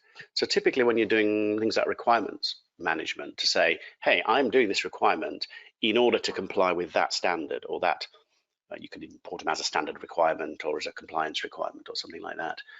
And it's not massively useful, but I think it helps also with the engagement that says, people who are very familiar with that world will look at that standard and go, "Ah, you're applying ISO 12345. Good for you." So it's good for engagement and kind of useful. The good thing about it, though, is its rate of change is usually fairly low. It will be low because the standards evolve, once every year or two, a new one is issued. So handling updates, not so much of a problem. So you could probably do a match of saying, well, all these sections have reappeared and we'll update those, and that one's gone, so we'll delete that and delete references to it. So you can, the keeping everything up to date problem isn't so bad with this.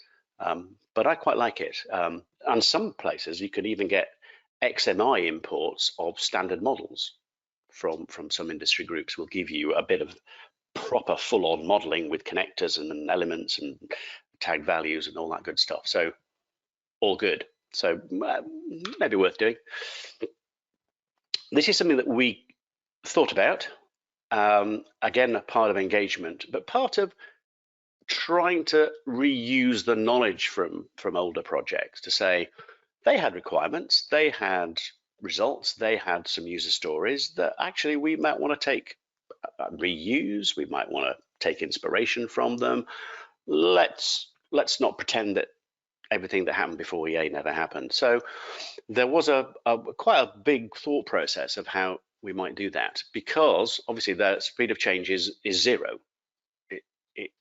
You only ever need to do it once because that project happened and nobody can argue. That's it. And it's a bit useful. So worth thinking about. And when we looked at the tools, I'll look again at which of those the project actually did. So importing tools, lots of them, lots and lots and lots. The built-in CSV import is fine for simple stuff. I've never managed to make it work with connectors. I'm fairly sure it doesn't. The model integration for Office, the MDG, it's built into some versions of VA and is a paid-for extra on some of the lower versions. You can do imports. As you'd imagine, it's all about Excel. It's got Visio and Word in as well, but it's all about Excel, and it's good. It can put in elements and it can put in connectors and tag values. You can do a proper job with that. There's a bit that says you can pull in things from a Word document. It's not very good. Parsing a Word document that's got flowing prose in it and headings and footers and titles and tables, it's just too hard. And the same really for Visio. Yes, there's a Visio importer. I've made the standard one work with really, really simple diagrams, but never really got any further. Anything complicated, I've had to write code to do it. And even that's not terribly successful, but maybe some value in it.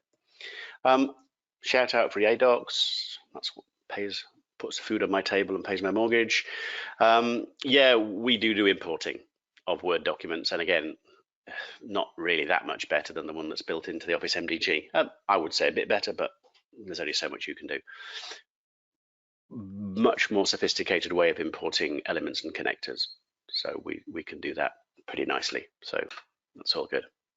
But if the worst comes to the worst, and if you can't do it any other way, and it's just something I've had to do a while, you have to write some code to do it. So you get out your copy of Visual Studio and you start writing code. And this is a terrible solution because who maintains that code?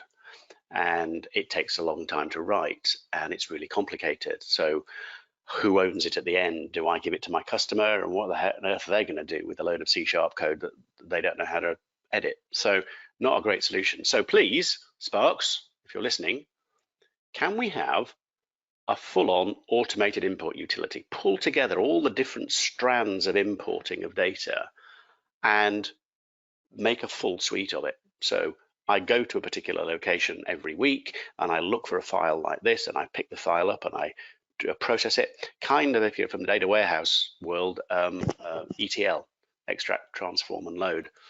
So I do an extract, I transform it with the dates and formats and split things apart, and then I load it into EA, and then I could say, oh, I was expecting to see one of those in this list, but it's not there. Oh, maybe it's been deleted, and handle all that kind of stuff. So, and handle any data format I can think of. And think about where the data came from as well, maybe. remember that this actually tag the data that says I came from the CMDB system. I'm not unique. Tag the data saying I am read only in EA. Nobody's allowed to change me. That'd be interesting. Tag it at an attribute level. So if anybody from Sparks wants the requirements for that, I got them. So what did we do for this project? We decided organization stuff, fine. We do a manual refresh of it using the Office MDG Excel importer. That seemed fine. We got lucky with the hardware and software systems. Somebody else in the organization has already done it. So that was being pulled in. I don't know how, but it was being put into an EA model somewhere else. And so we're going to use Remote Access Server, RAS, to pull that into our models. If you want to know more about RAS, Phil Chudley is doing a talk about it tomorrow. If you're in real time, if you're not in real time, there's a talk by Phil Chudley somewhere. Past projects decided it was all too hard. Nobody really cared enough to do it, so we didn't bother. And then the standards, we actually found an XMI on one of the standards bodies websites, which imported beautifully. Benefits of XMI as a standard way of exporting models, and that produced a really rich model with diagrams and elements and connectors and all kinds of stuff. So not massively useful, as we said, but I think it's going to be, it gives people confidence that we can link back to those safety standards, and we're all good. So that's where we got to. I think before I start on the next session of modeling, we will now have a 10-minute break, and I will return. It's 8:47 in the UK. I will return at 8:57. So have a 10-minute break, go and get a coffee, and we will do the last session. That session we're going to talk about modeling and draw some kind of conclusions at the end of it all. Okay, so see you shortly.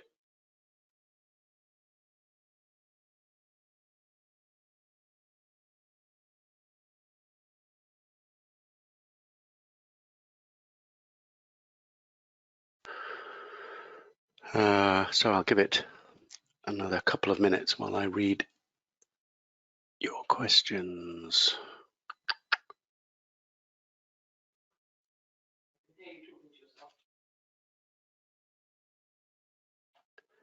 So if anybody does have any more questions, please stick them directly onto the Teams chat is probably the way to do it if you're able to do that.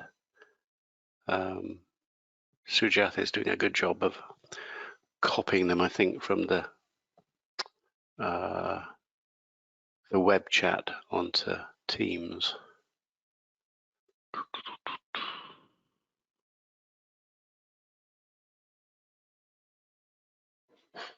Yeah, not sure I'm seeing all the latest stuff in here.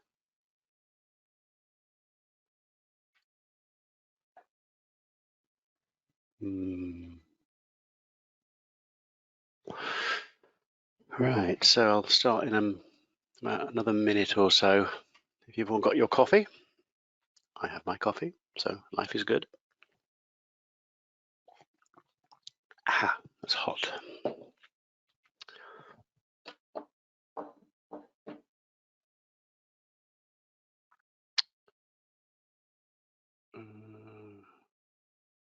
So Jacek, if you're still listening, I want to talk to you about your question about return of modeling effort, because it sounds really interesting, but I don't know what you mean. So this is the drawback of doing questions through chat, is I can't get you to say, please explain, and we'll have a 5-minute conversation about it. So maybe we'll try and do a call later on. And yeah, so I'll start and answer the questions. Question from Bob, who I think we've met over the web before. Benefits of collaborate over Web EA, I would point you to the session that Nizam is doing this afternoon. And the other question about quantifying the effort from Ted Lee, additional effort, collaborate. Nizam is the guy to ask these kinds of questions because he's doing a talk this afternoon. And if Nizam doesn't know the answer, then nobody knows, because Nizam knows everything about Collaborate. So that would be those. Oh, your messages coming in. Don't try and explain it again, yeah, check. I'll do it later, honest mate, it'll be fine. Okay, we'll carry on. So I'm sorry I'm not doing a great job of answering the questions. I'm finding it very difficult to go from speak mode to read mode on the questions to then speak mode again. I think the brain is getting old. So we should be all back now, and we're looking at the modeling bit. So we've done the delivery, about what it is we're trying to deliver and how. We've done the, in order to produce that stuff, I need to engage. To do the engagement and put stuff in my model, I might need to do some harvesting. Now, the bit that you probably all came for, which is the modeling part, which I know lots of people are going to do talks about this later.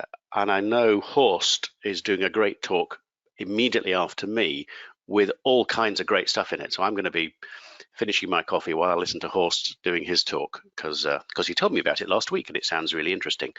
So I don't want to cover too much of the same ground that he has, because he's talking a lot more about the doing of the modeling part.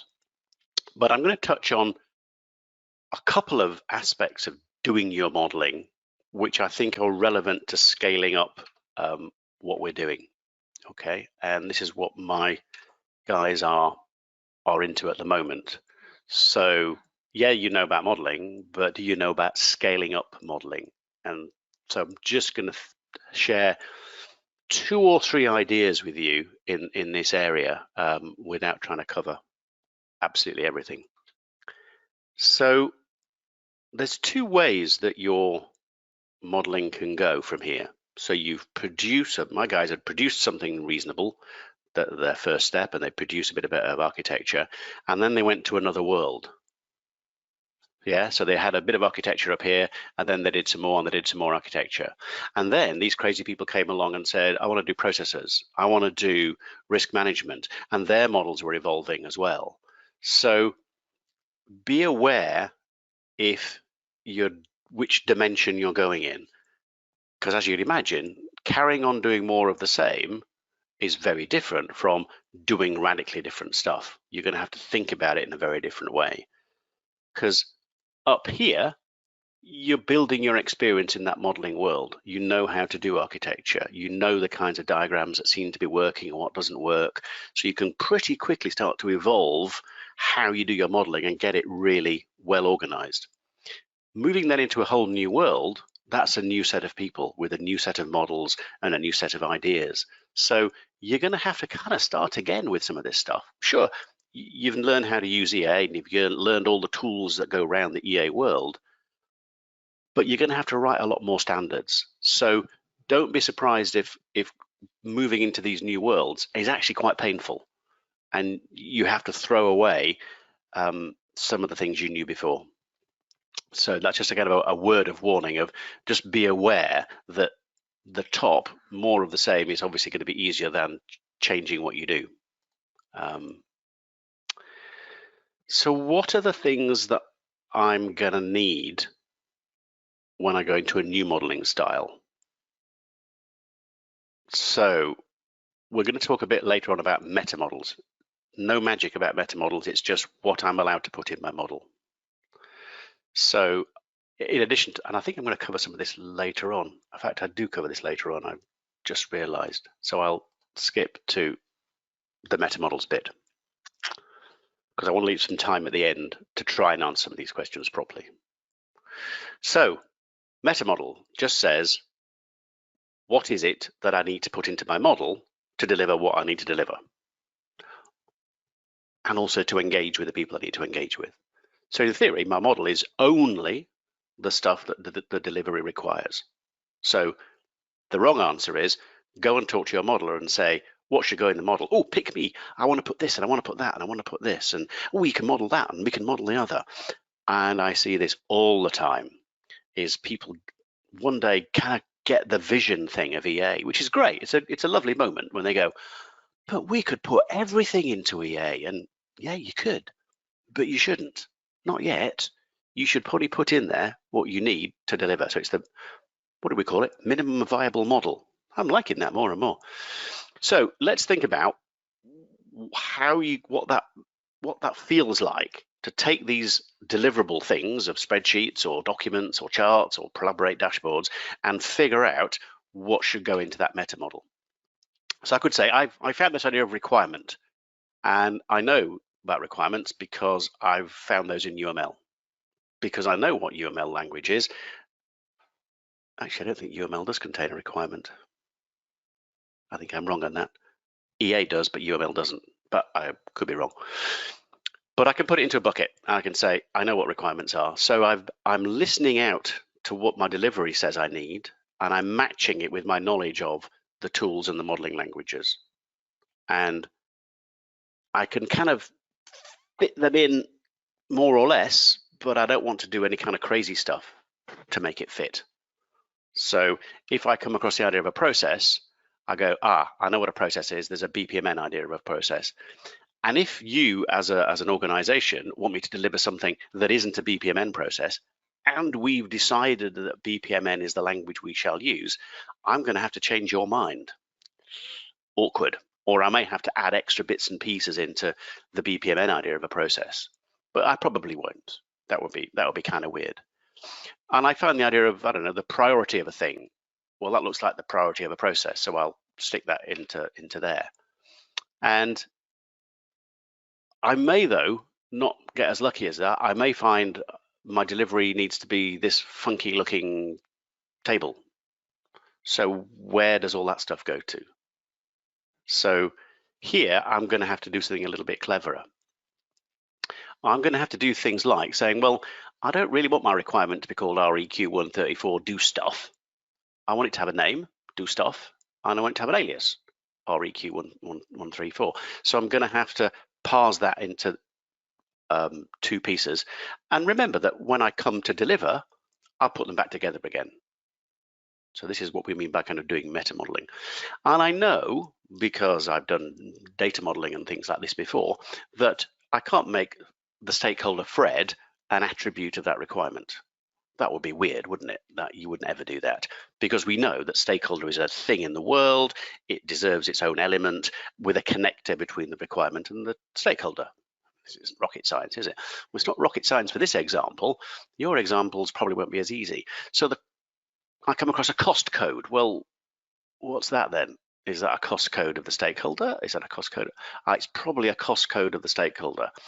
There is no cost code idea in Enterprise Architect, so I'm going to have to make it a tagged value of my stakeholder element. And my stakeholder element I might get from Archimate, to say I'll use the Archimate idea of a stakeholder.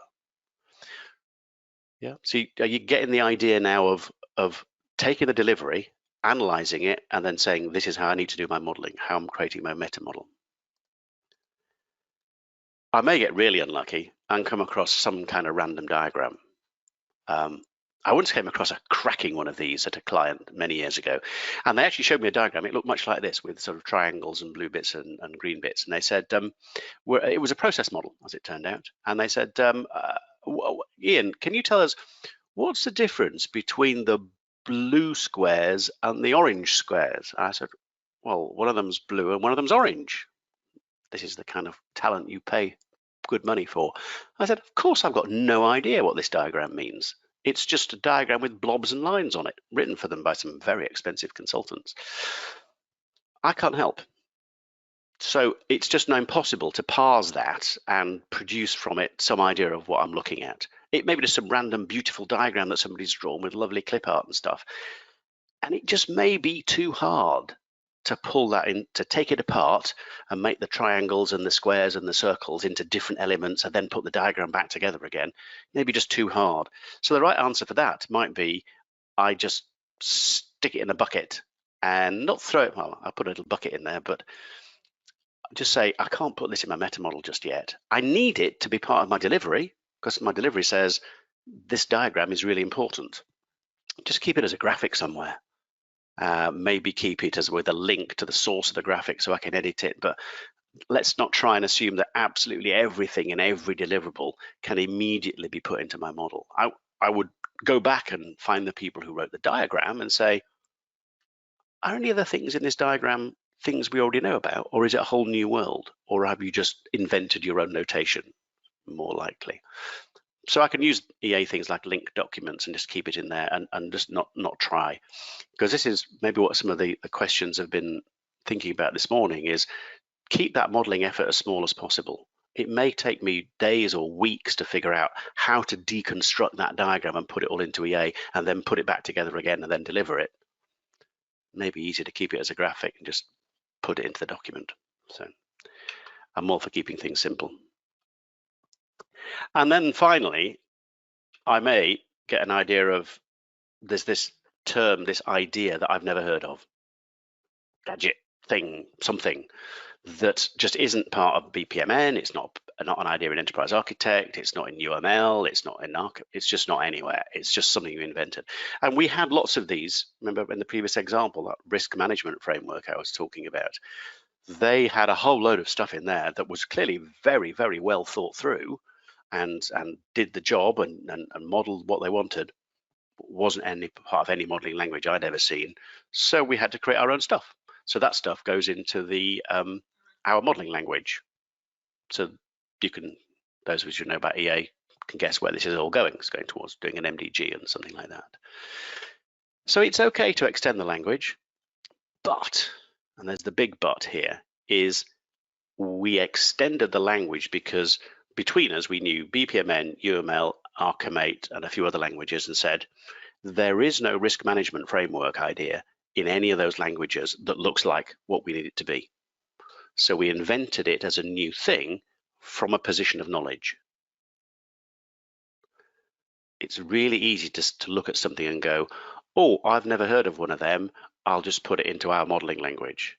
And then later on, somebody says, EA has already got one of them, or BPMN's got one, or there's an Archimate idea. It's called something slightly different, but the idea is there.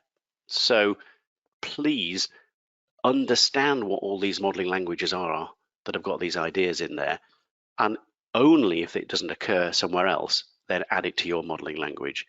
Don't do it from ignorance. It's just poor modeling technique. So now we've got a bunch of stuff into our meta model. We've decided which bits of BPMN or Archimate or UML or basic and EA ideas we're going to use on SysML or whatever hell we're going to use. What do I do now? Because those languages are big. UML is big, BPMN is huge, SysML is big, Archimate is enormous and terribly complicated. So my suggestion at this point is, don't say you're going to use all that language, just use the bits that you need. So there's a big job out there for somebody, particularly in the Archimate world, to say, here's an Archimate subset that works for most purposes. I've got one for BPMN, and it's, say, 20% of the size of the language, and will fix easily 90% of problems. I've not seen one in the Archimate world. I'll be interested on the chat if anybody has seen a simplified Archimate, because I've only ever seen one client who tried to use all of Archimate and they failed because it was too complicated. So get those, yes, say, I am using SysML, UML, BPMN, but I'm using a strict subset.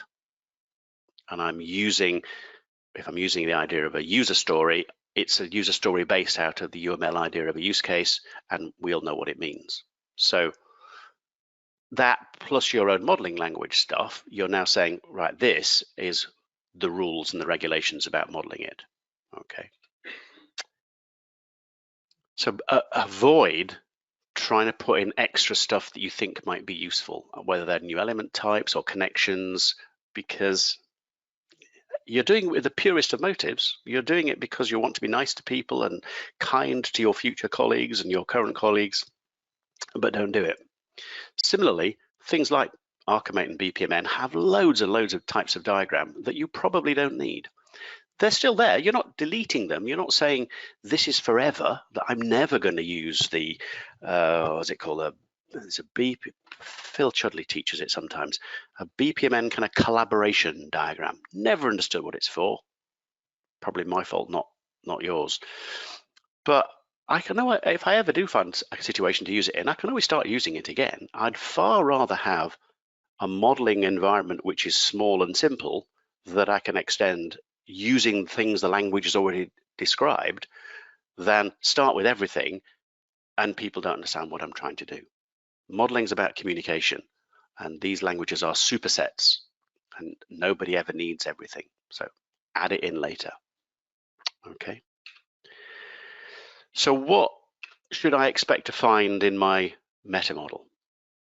Because remember, the meta model isn't a big clever idea. And I think Horst is going to talk about that next, about what he expects to find. I'd be interested to compare his list and mine. The easy thing that you would expect to find in a meta model is what are the element types and stereotypes, which in UML terms are almost the same thing. And similarly, how can I connect those types of elements together with what kinds of connectors? That's fine. Metadata, getting cleverer now. Which EA fields do I use? Which do I not use? So there's various EA fields like keywords that I've just never used. Doesn't mean to say they're not useful. Are you going to use them or you're not going to use them? If you're not going to use them, say so in your meta model, which by the way should be a class diagram. Just saying. And just say, don't use this field. It's there in EA. I don't know of a way in EA to say you can't even see it. I don't think you can hide it. Similarly with tag values. Particularly important is something like a BPMN, where there are no measures attached to processes and activities by the BPMN language. You have to add your own tag values. Particularly true in the lower levels of Archimate when you're looking at servers and business functions and things like that, where there is just no tag values at all defined by the language. You may have zillions of things if you're importing that data from a CMDB, so you're going to have to invent a lot of tag values. Fantastic. Diagram types and what they contain is another part of your meta model. So your meta model should say, by the way, if you're an Archimate person, they'll call it a viewpoint, whatever. It's a diagram type. And we should say in our meta model that this diagram type must contain these kinds of things, may contain these, and by implication must not contain anything else. This kind of goes against EA's style, which says, hey, I create a diagram and I can put anything on the diagram, which is not good. Usually it gives people too much freedom and they abuse it and put random stuff on there and start connecting it in random ways. Much better to say, hey, this is a so-and-so diagram. It has this on it, and it has those, and it can have lots of them, and it has these kind of connectors, and that's it. Oh, and a key, or legend or something that explains how to use it. And something else that I only realized, I have to say, by writing this presentation was something else I can say about types of diagrams is what they're for. And there can be for, I think, any of those four purposes. They can be a diagram that I propose to put into the delivery, into my delivery mechanism, be it Collaborate, be it a document, to say this is what consumers of this knowledge will expect to see. First one. So if it's a process model, it's the process flow, maybe the high level process flow without all the detail. Or I might have a different type of diagram which actually is never intended to be delivered as part of an end deliverable, but I just use it for engagement. So it may be a subset of what the main diagram says. It may look at it from a different point of view, because we know that EA is fantastic for doing that kind of stuff. Lets me look at the same information from different angles, and that may help my engagement. So that diagram type might say, this is not intended for production. It's not that you're not allowed to, it's just that's not the intention. It's there for engagement. Another set which are just for navigation, which we talked about before. Very, very useful things, help people find their way around the model. Probably not intended for delivery, might help navigate engagement a bit. And then the final set are just for modeling. So you've probably done the same thing as I have occasionally of, I want to relate a whole bunch of these things to a whole bunch of those things, and there's lots and lots of different connector types, so I can't use a relationship matrix. I'll just throw them all onto a diagram and connect them all up. And the diagram looks awful, but that's fine. because it's not intended for anybody else to use. And it would be great, wouldn't it, Sparks, if you're paying attention, to be able to flag those as kind of private diagrams or something, or not intended for use. There should be a way of flagging it somehow. Maybe you could just use a stereotype or something. So element types, connector types, metadata, diagram types. Next is rules. The rules start to get a bit cleverer. And I'm hoping that Horst is going to talk about this next, because we talked about it last week and it sounded really interesting. More complex rules that say, if an A is connected to a B, it must be done by this connector type. But if an A and a B are connected, then an A can't be connected to a C as well.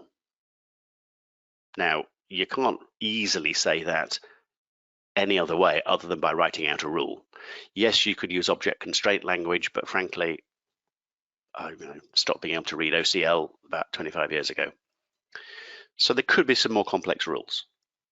How you implement them, tricky. Horst has a way of doing that. We have a way of doing it in Model Expert as well. But it's getting pretty clever at this point, and I would look very strangely at an organization that had loads and loads and loads of rules about their meta model. It's probably getting too elaborate. Certainly as part of my meta model, I want to see some examples. I think a meta model without examples, how am I going to understand it? And a meta model that I don't understand isn't very useful. And I probably want some training, and I want to put that training onto my intranet where people can find it when they need it. I want to have links to it that I can put into diagrams that say, hey, if you don't understand this diagram, follow this link and go and look on SharePoint and you'll see an example. So that's what I expect to find in a meta model. How you implement that meta model is a different question, which we'll look at in a second. So I'll be interested in the comments, which I will now handle at the very end in the questions, if you think there's anything else should go in there. That's my kind of top of head subset. But the revelation from this week was different types of diagram for different purposes. So I've worked out what my meta model is. I've written it down as an EA, as a UML class diagram, because that's what meta model should look like. Maybe in the meta model style diagram that you can draw with EA, there's a meta modeling type of diagram, or just a simple class diagram. Now I want to implement it, because a meta model on a bit of paper is useless. A meta model delivered to the people that are actually doing the modeling is where it gets interesting. So here's where you can save yourself some effort. If you decided, based on looking at your deliverable documents, thinking about your engagement, that actually all you really need is a subset of BPMN, life is good, because EA's got some really great stuff, these things called perspectives, where you can switch off the bits of the language you don't want to do. Only works if you're using a subset of a language that's a standard language that EA implements. And let's face it, EA implements all the languages. So you can switch off different connector types, different element types, just using perspectives and save it in the model. That's it. And say to people, you're using Archimate, but you're using this perspective, and they'll only see in the toolboxes the things that they're allowed to use and the connectors that they're allowed to use. Yeah, they can screw it up and put the wrong things in there if they really try, but most people only do that by accident. So that's a really quick way. If your delivery says just a simple subset of an existing language, easy, do it with perspective. So standard EA function, no MDGs, no clever stuff. So it's all existing EA stuff, and it's a really, really quick and simple solution. If you then got something which is a subset, but you've got some extra bits and pieces, so in our case we had this risk framework to put in that wasn't standard, then you could create one of these things called an MDG. I'm sure that in the next few days somebody will be talking about MDGs. It's usually Phil Chudley, because he's Mr. Genius MDG person. But it's basically a way of defining your own modeling language, and go and look at it on the EA website. There's lots and lots of good articles about how to do it. If your meta model is stable, this is a great solution, because you basically get your own flavor of Archimate plus other thing, Archimate with a bit of BPMN, with a bit of something else, all together in one place, and you can get diagram types and toolboxes and all that kind of stuff. It's work, and it becomes a lot of work if it's not stable, because iterating that becomes quite hard. You have to do a lot more steps in order to create an MDG. If your subset and your local changes are still evolving, I would, because I wrote it, point you towards Model Expert. Model Expert has a different approach to the MDG. It lets you create a meta model as a class diagram, which lives in your repository, and that's the rules that get used real time when you're doing your modeling. There is no step of, with the MDG, of sort of almost compiling it and then putting it and importing it and then using it. Model Expert says, there's your rules of what your meta model needs to look like, apply it real time. So it's much better if you're evolving your meta model, and at the end, Model Expert can spit out an MDG or the beginnings of an MDG if it stabilizes. So there's lots of different ways to do it, but you do need something. These, by the way, are the mechanical bits of the solution. Just the A's connect to B's, but they don't connect to C's kind of ideas, and have you filled in the tagged values? That's just a part of it. There's another whole part of it, which is, are they the right A's and the right B's and the right D's? And does it make sense? Is it written in a way that people can understand? That's the content bit that is part of your model governance, which is a whole other subject. So fastest ever solutions of doing MDGs. So here's remember, Model Expert is what pays the bills. So here's some Model Expert examples. So you get a dashboard thing that says, hey, this is what's happened. This is the free bit, actually. We give this away. Give it away. How crazy are we? You get this dashboard that says, this is what's happening in this package in my model, and you get lots of, what kind of connectors and diagrams, elements you're using, and how complex is my meta model, and what diagrams am I using. This is all free. Don't go to eamodelexpert.com and download it for nothing at all. And it'll draw you this diagram as well, I think, in the free version. It says, this is what my meta model looks like of the modeling I'm already doing. And the paid for version lets you take that and say, oh, actually, I don't want that connector type there, and I don't want this one here, and I don't want one of those. You delete them and say, there you go, that's my meta model, please. Apply it to the rest of this model. Easy as that. When I do that, it will review my diagrams for me and say, oh, you made a mistake here. There's a default value missing, or that's not in the reference model. You've made a special requirement here that doesn't exist in our meta model, or the value is missing, or there's a connector that's wrong. So it'll check these things real time against the model that you've stored. So end of sales pitch. So the final idea I want to explore with you is sharing amongst models. And this is probably the biggest problem that I see with people growing their EA modeling teams. Meta models, people can usually find their way around that by good governance processes, and a little bit of MDGs and some scripting and some perspectives and things like that. There are ways of muddling through that on a smaller scale.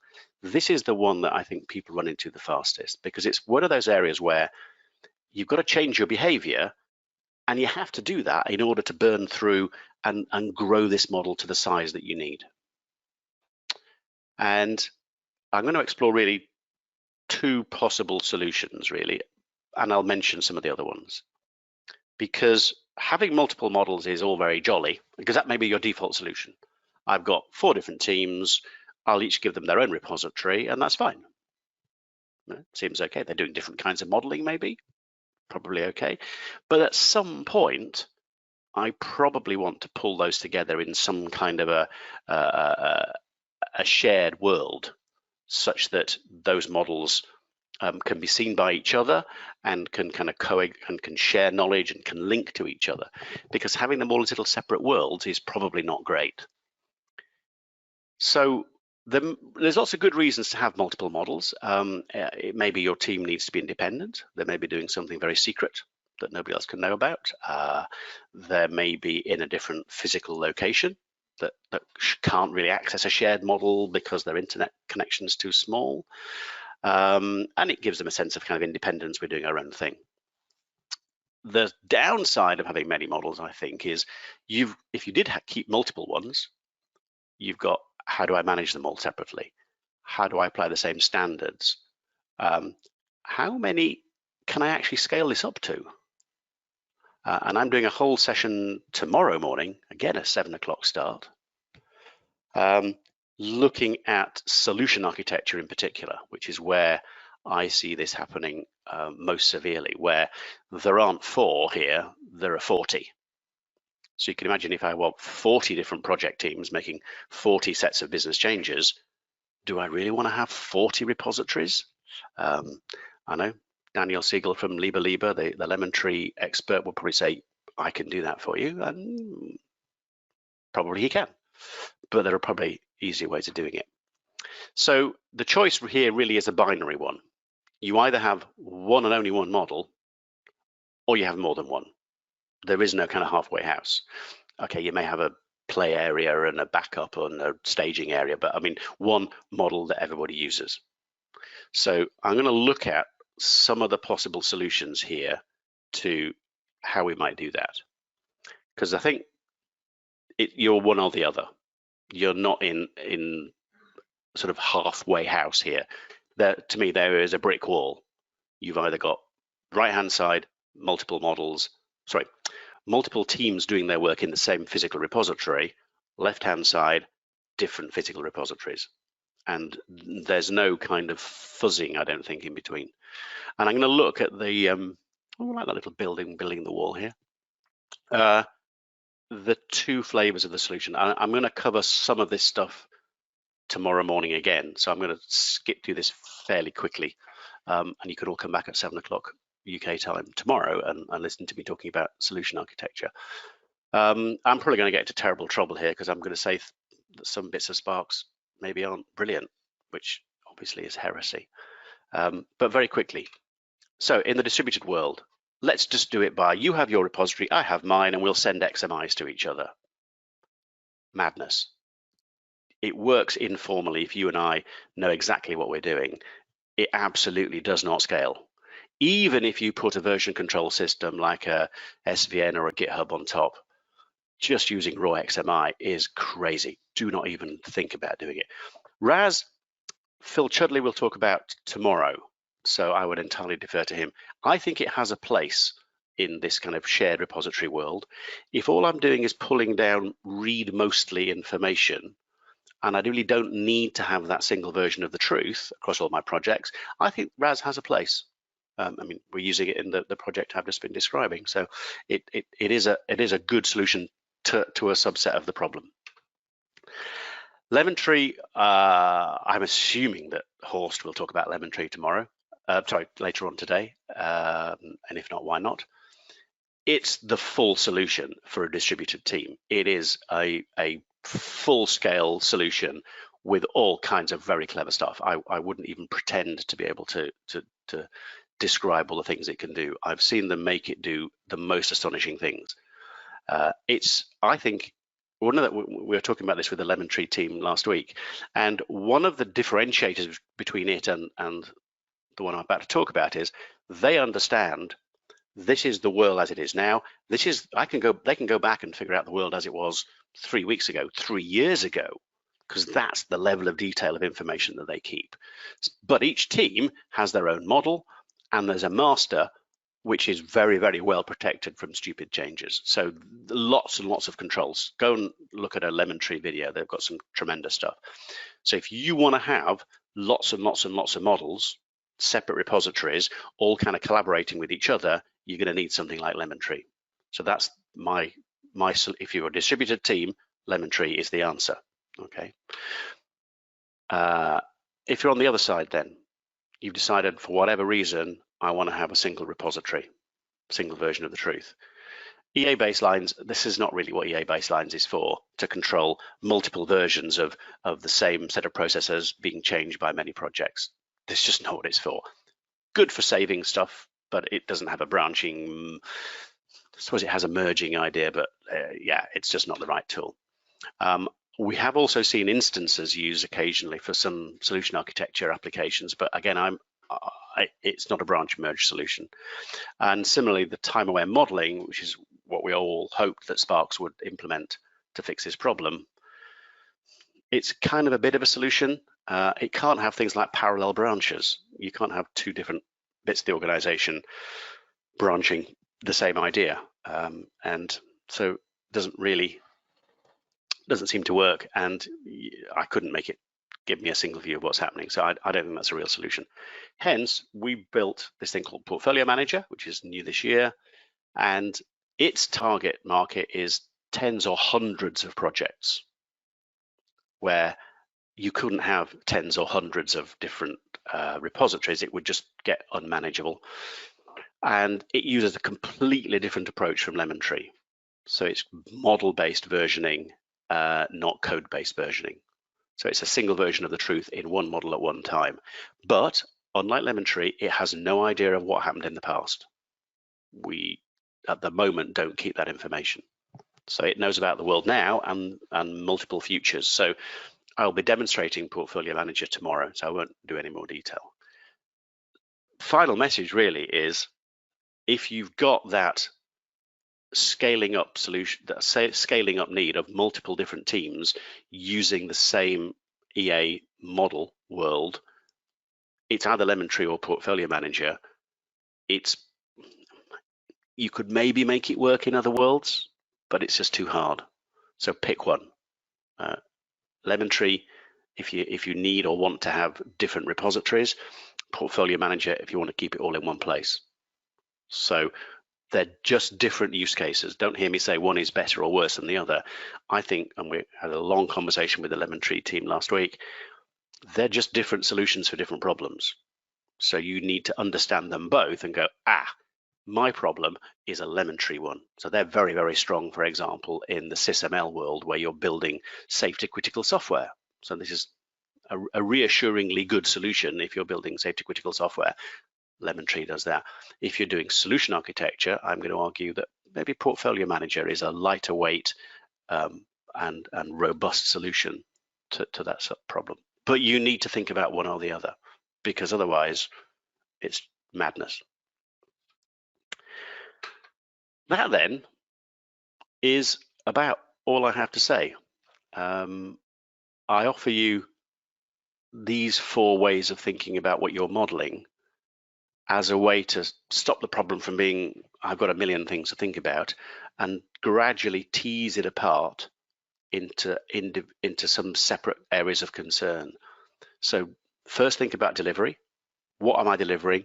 How am I going to deliver it? And what does that delivery contain? And only when I've thought about that, start feeding that into my meta model that informs how my modeling should work and what kind of rules I have.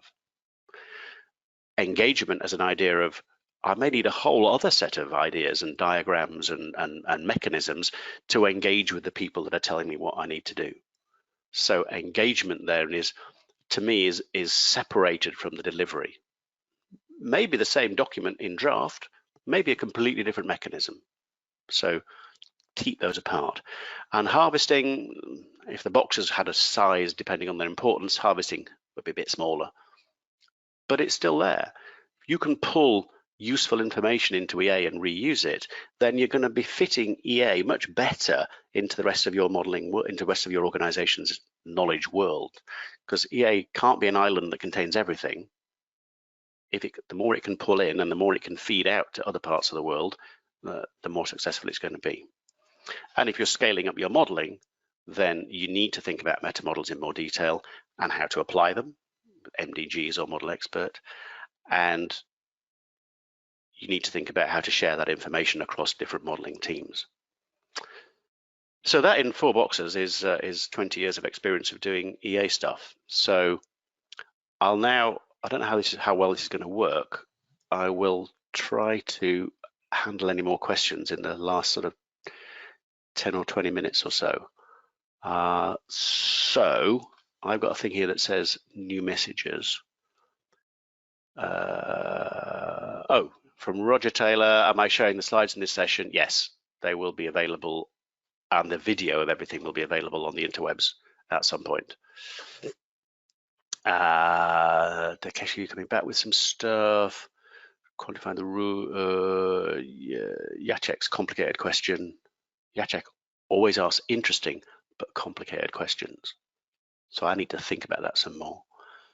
I'm not seeing any questions here that I feel the need to answer.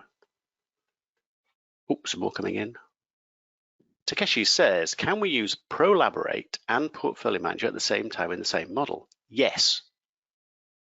That was an easy question, Takeshi, wasn't it? Yes. Because Portfolio Manager basically just uses elements and connectors. It doesn't use any special magic behind the scenes. It just has an MDG, so an add-in, sorry, that lets you create more connectors and deep copies of things. Absolutely, Prolaborate can go on top. We probably should, I am talking to Nizam already, about making Prolaborate understand what it finds in the model to say, that's not just any old connector. That's a connector that means that this element, this process here, is a branch of that process there. So there's lots of good things that we could do in Prolaborate to make it even better. There's also some views in Portfolio Manager which I think are best delivered through Prolaborate. So one of the things that I'll show tomorrow about Portfolio Manager is it lets you work out your project dependencies based on who's branched what. So it aggregates all that up and says, hey, project A depends on project B because it's making use of a thing that project B is going to deliver. That kind of information is pretty high level stuff and is much better delivered in Prolaborate. And we need a few little technical tweaks to make that work. So yeah, Prolaborate absolutely is a much better view into Portfolio Manager ideas. Do I have a cloud security modeling example? No. Security is clearly dark magic. So I think if everybody's okay, I'm at the end of the questions. I will stick around though in the chat world. If you want to do a question, I'll type answers and stuff in there rather than trying to do it one to many. So, although Jackie's waving at me. The last one. The last slide. Oh, there's a last slide. Hey, she's right. Thank goodness Jackie's here. So, oh yeah, I remember. This is what pays my mortgage. There's some offers here on, if you go to the various websites, you can get, what discount are we giving, Jackie? 50%? Good heavens. Half price licenses. Oh dear. Okay, well, if you're quick and use that product code, that little discount code, you can get 50% off of EA Docs. So the collaboration edition of EA Docs was that one that did the interactive documents.